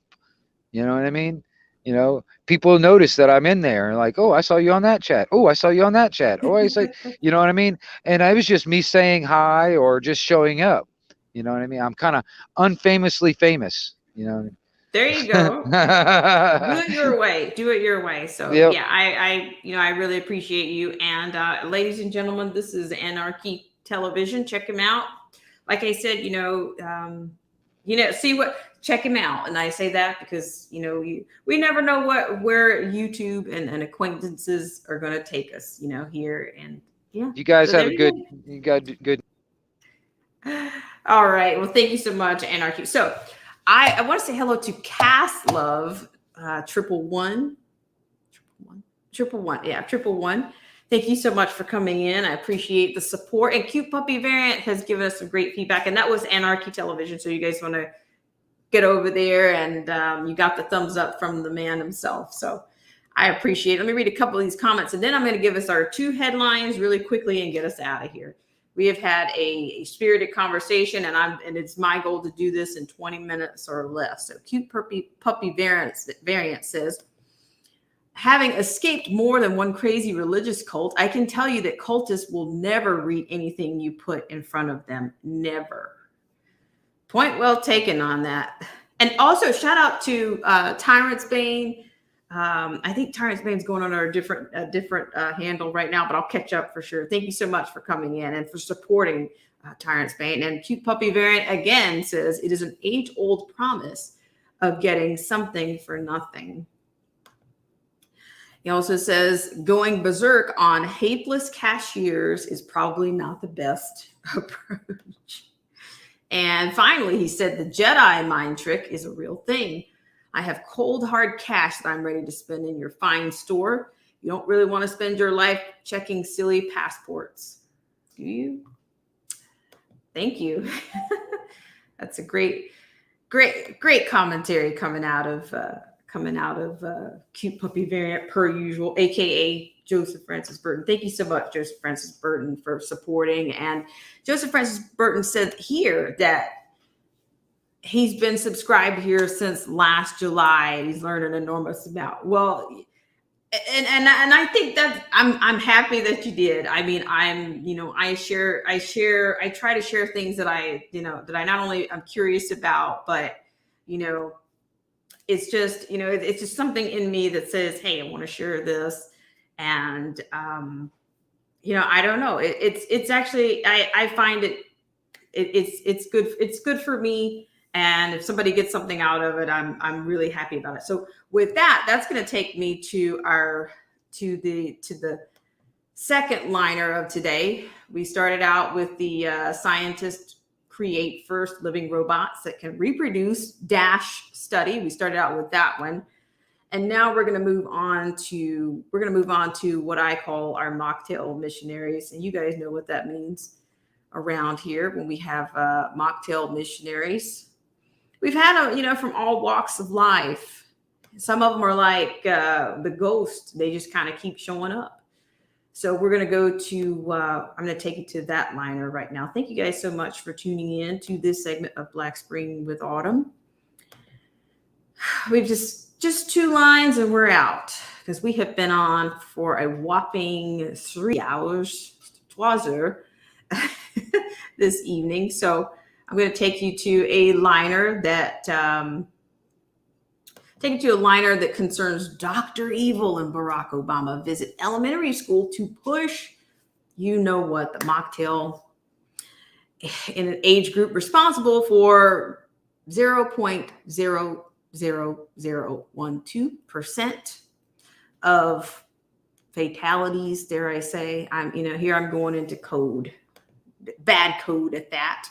So, we had HRC, we had Hillary Clinton not too long ago doing a little tour in the UK on mocktails. And now we've got Obama and Fauci hitting elementary schools. And I'm telling you, the star, I don't really get it.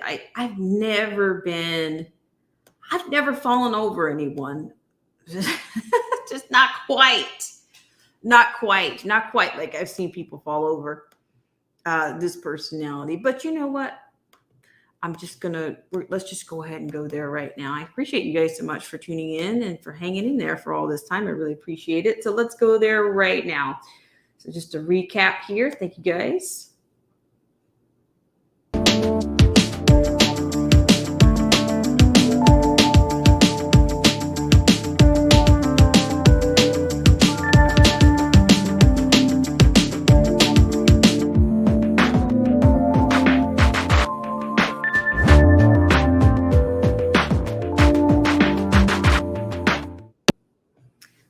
so let's go there.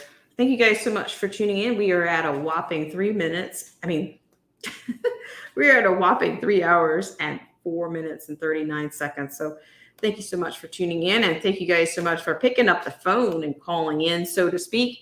I would like to offer that to you guys, hopefully coming to a platform near you very soon. So where we're going right now is from 100% fed up.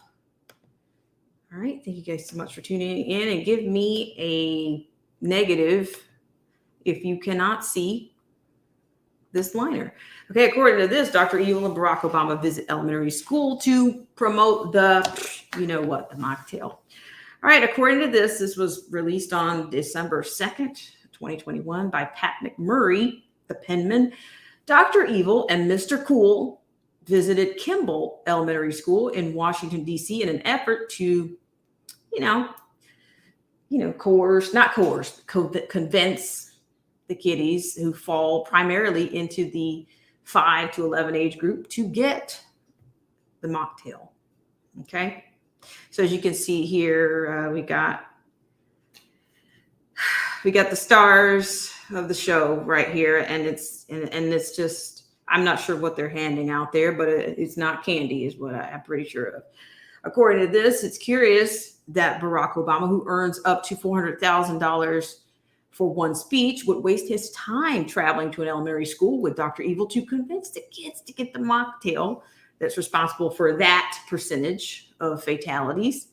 There must be something more to it. It's also curious that the most overpaid individual in the U.S. government and the most overrated POTUS are pushing for elementary age children to be mocktailed. On October 26th, the CNS News reported Fiona Havers, a member of the CDC's mocktail or CV-19 response team, gave an overview of the CV-19 in children ages 5 through 11, noting that children are at least as likely as adults to be infected. Still, they are far less likely to expire. During the 12-month period of October 2nd, 2020 through October 3rd, 2021, there were 66 CV-19 associated deaths in children ages 5 through 11, making the CV the 8th leading cause of death for this age group.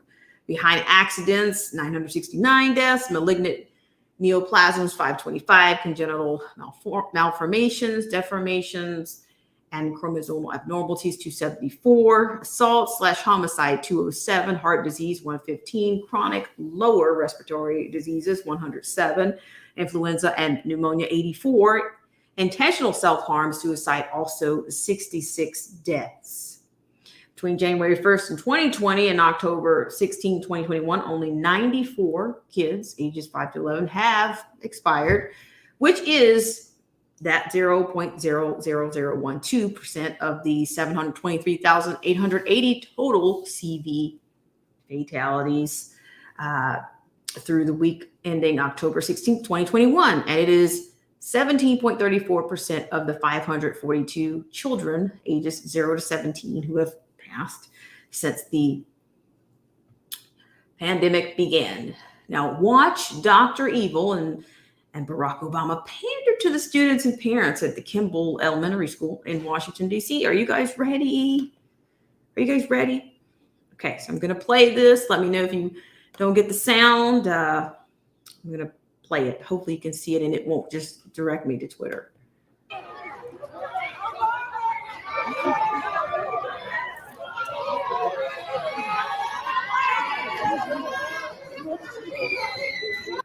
Okay, one more time. It's very quick.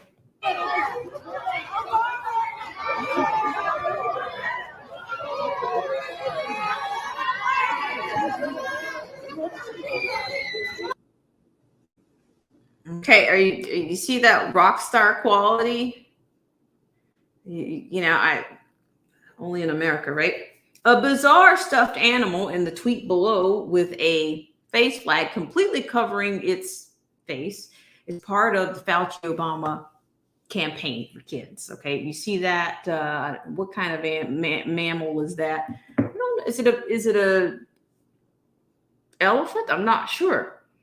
So you can see they said that the Dr. Fauci and former presidents Barack Obama and Teddy Roosevelt made a surprise visit to Kimball Elementary to encourage folks.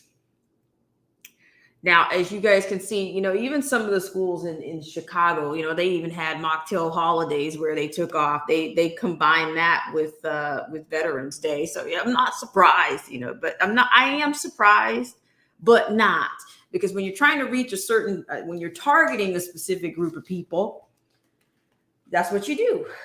Okay, so I'm going to keep going here. So I thought you guys might find that to be a little bit interesting. Are you guys surprised? I don't know. We'll see. The indoctrination comes to you. If you won't go to it, they'll bring it to you. All right, so we're going to keep going here. We got one more liner, and we're going to be saying so long. I appreciate you guys so much for tuning in on this segment of Black Spring with Autumn. I really appreciate it. Thank you so much. And we'll take a quick little break and come back, and we'll do our last liner. And then I'm going to say salute to everyone in the stream. And thank you guys so much. We'll be right back.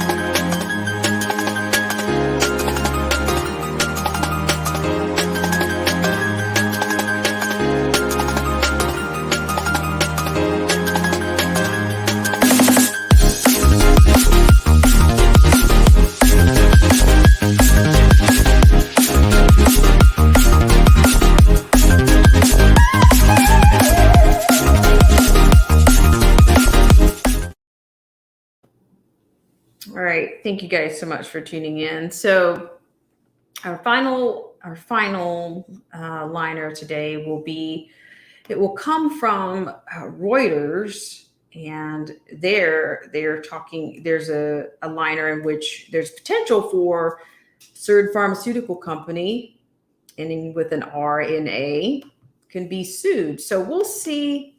I want you to see the context of this. I think their stock was affected by this news, which I'm not surprised.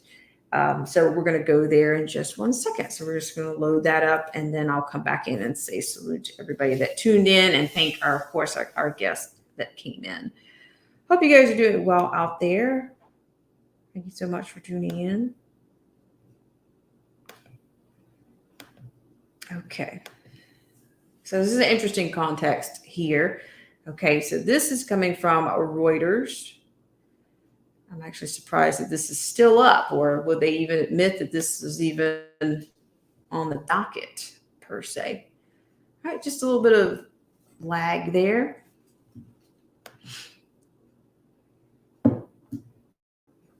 Okay, I'm going to be zooming this in for you. Thank you guys so much for tuning in. I appreciate it. And for those of you that are new to the channel, I appreciate it. I'll be checking in with you. Okay.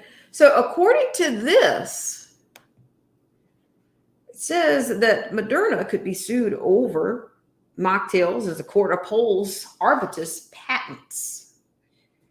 Okay. Let me get these people out of the way here. Okay. According to this, on December 1, Moderna Inc. mRNA.O could face a patent infringement lawsuit over its CV19 mocktail after a federal appeals court on Wednesday rejected its challenge to patents belonging to Arbutus Biopharma Corp, ABUS.O. Arbutus shares nearly doubled following the ruling, up to 95% at 6.25. Moderna shares were off more than 10% at $316.43. The Federal Circuit Court U.S. Court of Appeals let stand an administrative panel's findings that Arbutus patents, which may cover technology used in the mocktails, are valid as the science involved was not previously known. Moderna and Arbutus did not respond to requests for comment. Moderna previously said in court filings that it believes Arbutus could bring a lawsuit demanding royalties from its CV19 mocktail if the patents were upheld. The company last month forecast 2021 sales of between $15 billion and $18 billion and 2022 sales between $17 billion and $22 billion for its CV19 mocktail. Jefferies analyst Dennis Ding said an infringement lawsuit was possible, but could drag for years, adding that Arbutus will likely settle for a small royalty.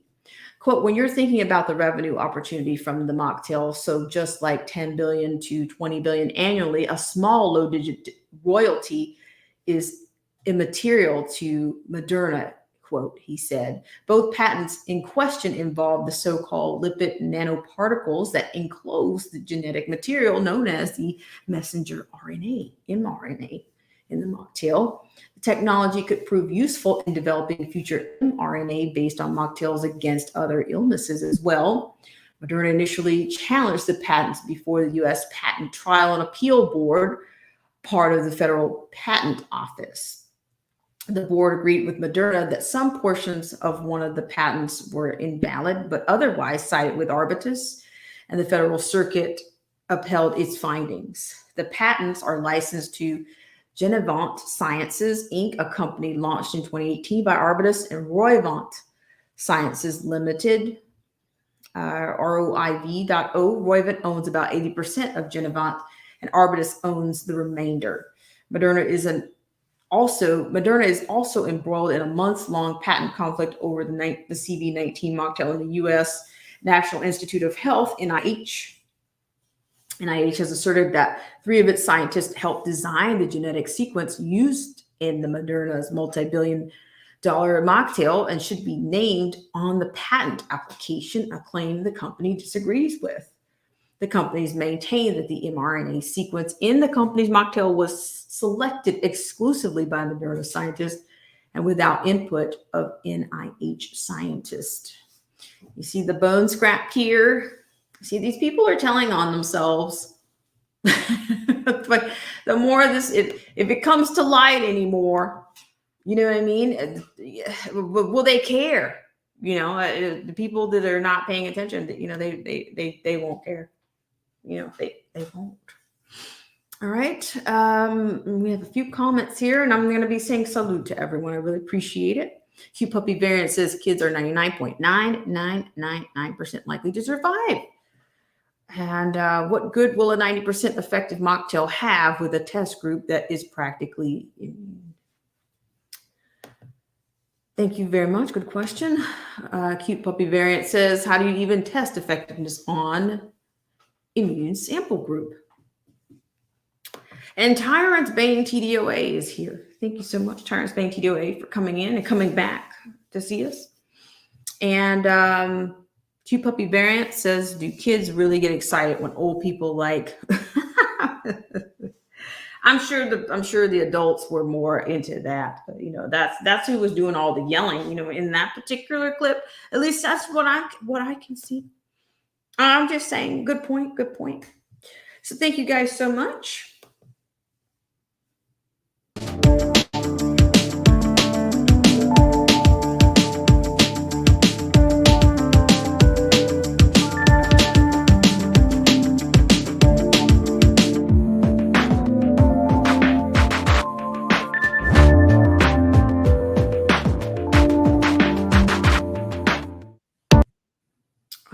Thank you so much. I just want to give one more thanks to our little patrons and subscribers, and we're going to be saying salud.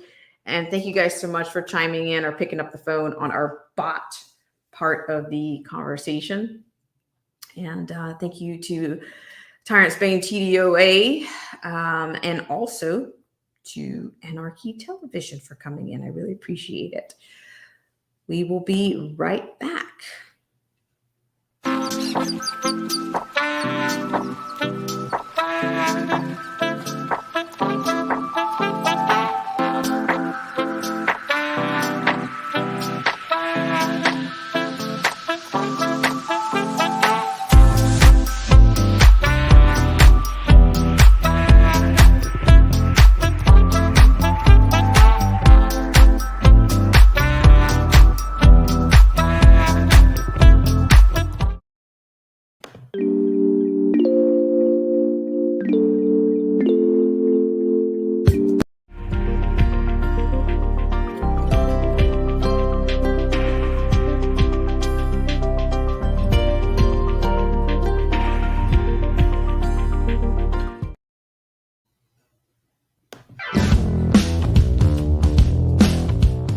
show is brought to you in part by our sponsors. Whether you're interested in health, culture, politics, scripture, automobiles, or music, please check out Derek C. Williams, Killer Whale Channels, The Definition of Anarchy, Marcy T., Joseph Francis Burton, Paralysis by Analysis, Chrysler Imperial H, Little Miss Goth, AZ Infidel, Cold War Jesus, Anthony Scioli, and Let the Truth Be Told. We'll be right back right after this.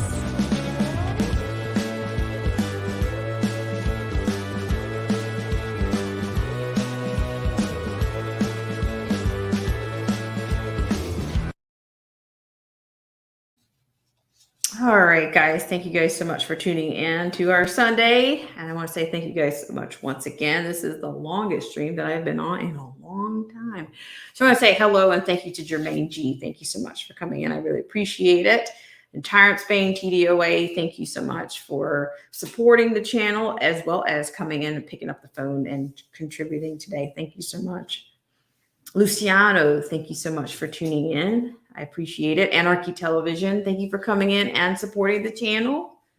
And we look forward to hearing from you again. Risen Ability, thank you so much for coming in. Gary Gage, thank you so much. And Old Head Deuce was here. Thank you so much for coming in. I appreciate J-Dog1 Party RE. Appreciate it. Thank you for coming in. T96. He said, something tells me Jesus will show up before the robots.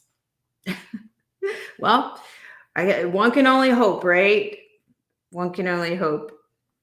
Let's see. Delacta Camille, thank you so much for coming in. I appreciate it. A Cute Puppy Variant, thank you so much for tuning in, a.k.a. Joseph Francis Burton. I really appreciate that and all your support. Thank you for chiming in. And Cass Love 111, thank you for coming in. I really appreciate it. And yeah, so here again, Tyrant Spain TDO, anybody out here, if you have an actual Discord app, if you have a Discord server, you are welcome to drop that into the link into the chat as well. I'm going to be closing us out here within the next 30 seconds. If you can get it in, we're going to be closing out, getting out of here before the 8:30 time rolls over. So getting you in under at 8:30. So I really appreciate it. Thank you guys so much for tuning in. And like I said, if you do have that. So here again, I am actually at Black Spring now. And we're working on these digits, trust me. 7666. 7666. That's Black Spring now on a Discord. If you're interested, come over. For those of you that are over on Patreon, I think I've already extended a link to you there. And I think that link usually lasts for like 7 days. So I will go over and check and make sure I posted that already. But there's some interesting things I think going on. I think Discord could be another. There's a voice. I'm creating a voice channel there as well. So I think you'll be able to chime in there. There's no facial engagement on it right now, but I think the voice channel, which I'm calling the People's Pendulum, My People's Pendulum will be the name of the channel, the voice channel there.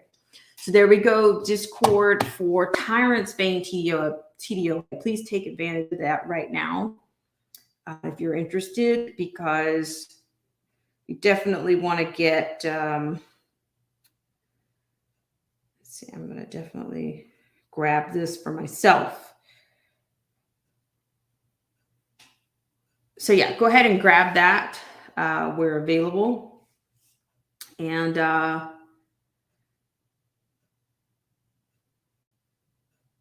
okay. Yeah. So I think, so there we go.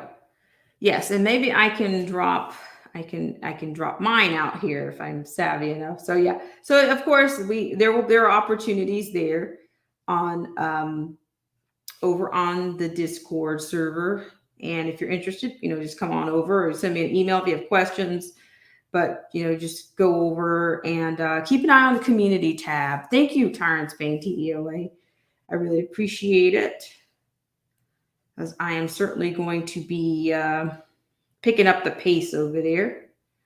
I appreciate it. So I'm going to probably, let me see if I can post. I might even try to drop this into the stream for you guys right now. Okay, I'm going to try to copy the link in here for you right now. Oops, that's not the right thing. Hang on a second. Yeah, it should be. I'm going to share it with you in just 1 second, believe it or not.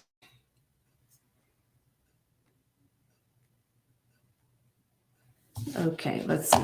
Thank you so much for tuning in. And Anarchy, please post what you want to share here. Because like we have to yeah, so I'm posting, if for those of you that are interested, you can, this is what you have. I'm going to probably within 12 hours, I will take out the link. So there's a link to my Discord right there for you in the chat right now. So if you're interested in joining me over on Discord, there you have it right there. In fact, if I'm back on within 7 days, we can use this one again. Or I might, as a matter of fact, what I'll do, I'll actually put it even right now. I'm going to go ahead and post it over on the community tab so that if you are not in a position to grab it right now, you can grab it later. So yeah, we'll probably take a few minutes at the end of the streams to do such things to try to, you know, fill in where available. So I'm going to put it there as well. I'm going to put it on the community tab right now. So if you want to get, you got 7 days to act. So this is a chance for you. I'm doing all the work right now. So that's, you don't have to do any. And that is the Black Spring Now. And that is hashtag, and possibly I'll worry about those digits later, 7666 on Discord. So just click that link there and then you'll be in good shape. Okay, guys. So I want to thank you guys so much for tuning in on this segment. And thank you guys for all the great engagement and for picking up the phone, my friends from earlier, Anarchy Television, as well as Tyrants Bay TDOA. Cute Puppy Variant says, I don't even know what Discord is, but I will research a bit. Yeah, so the People's Pendulum will be the voice channel on Discord. And that way I'll be able to hear you guys. You guys can, to me, maybe that'll be our call-in linkage, and we'll see how that goes. I'd love to figure out how to kind of tap that in over here. We'll see. But yeah, that'll be our voice channel on. So it should be People's Pendulum. So, all right, guys. Well, enjoy the rest of your Saturday. I mean, your Sunday rather, and have a great rest of your week. I'm not sure if I'll have anything in the morning on the Black Spring Mobile, but we'll see. You never can tell. Cute Puppy Variant says, I am a boomer. Really? All right, guys. I think we don't have any further ado. I appreciate it. Have a great start to your week.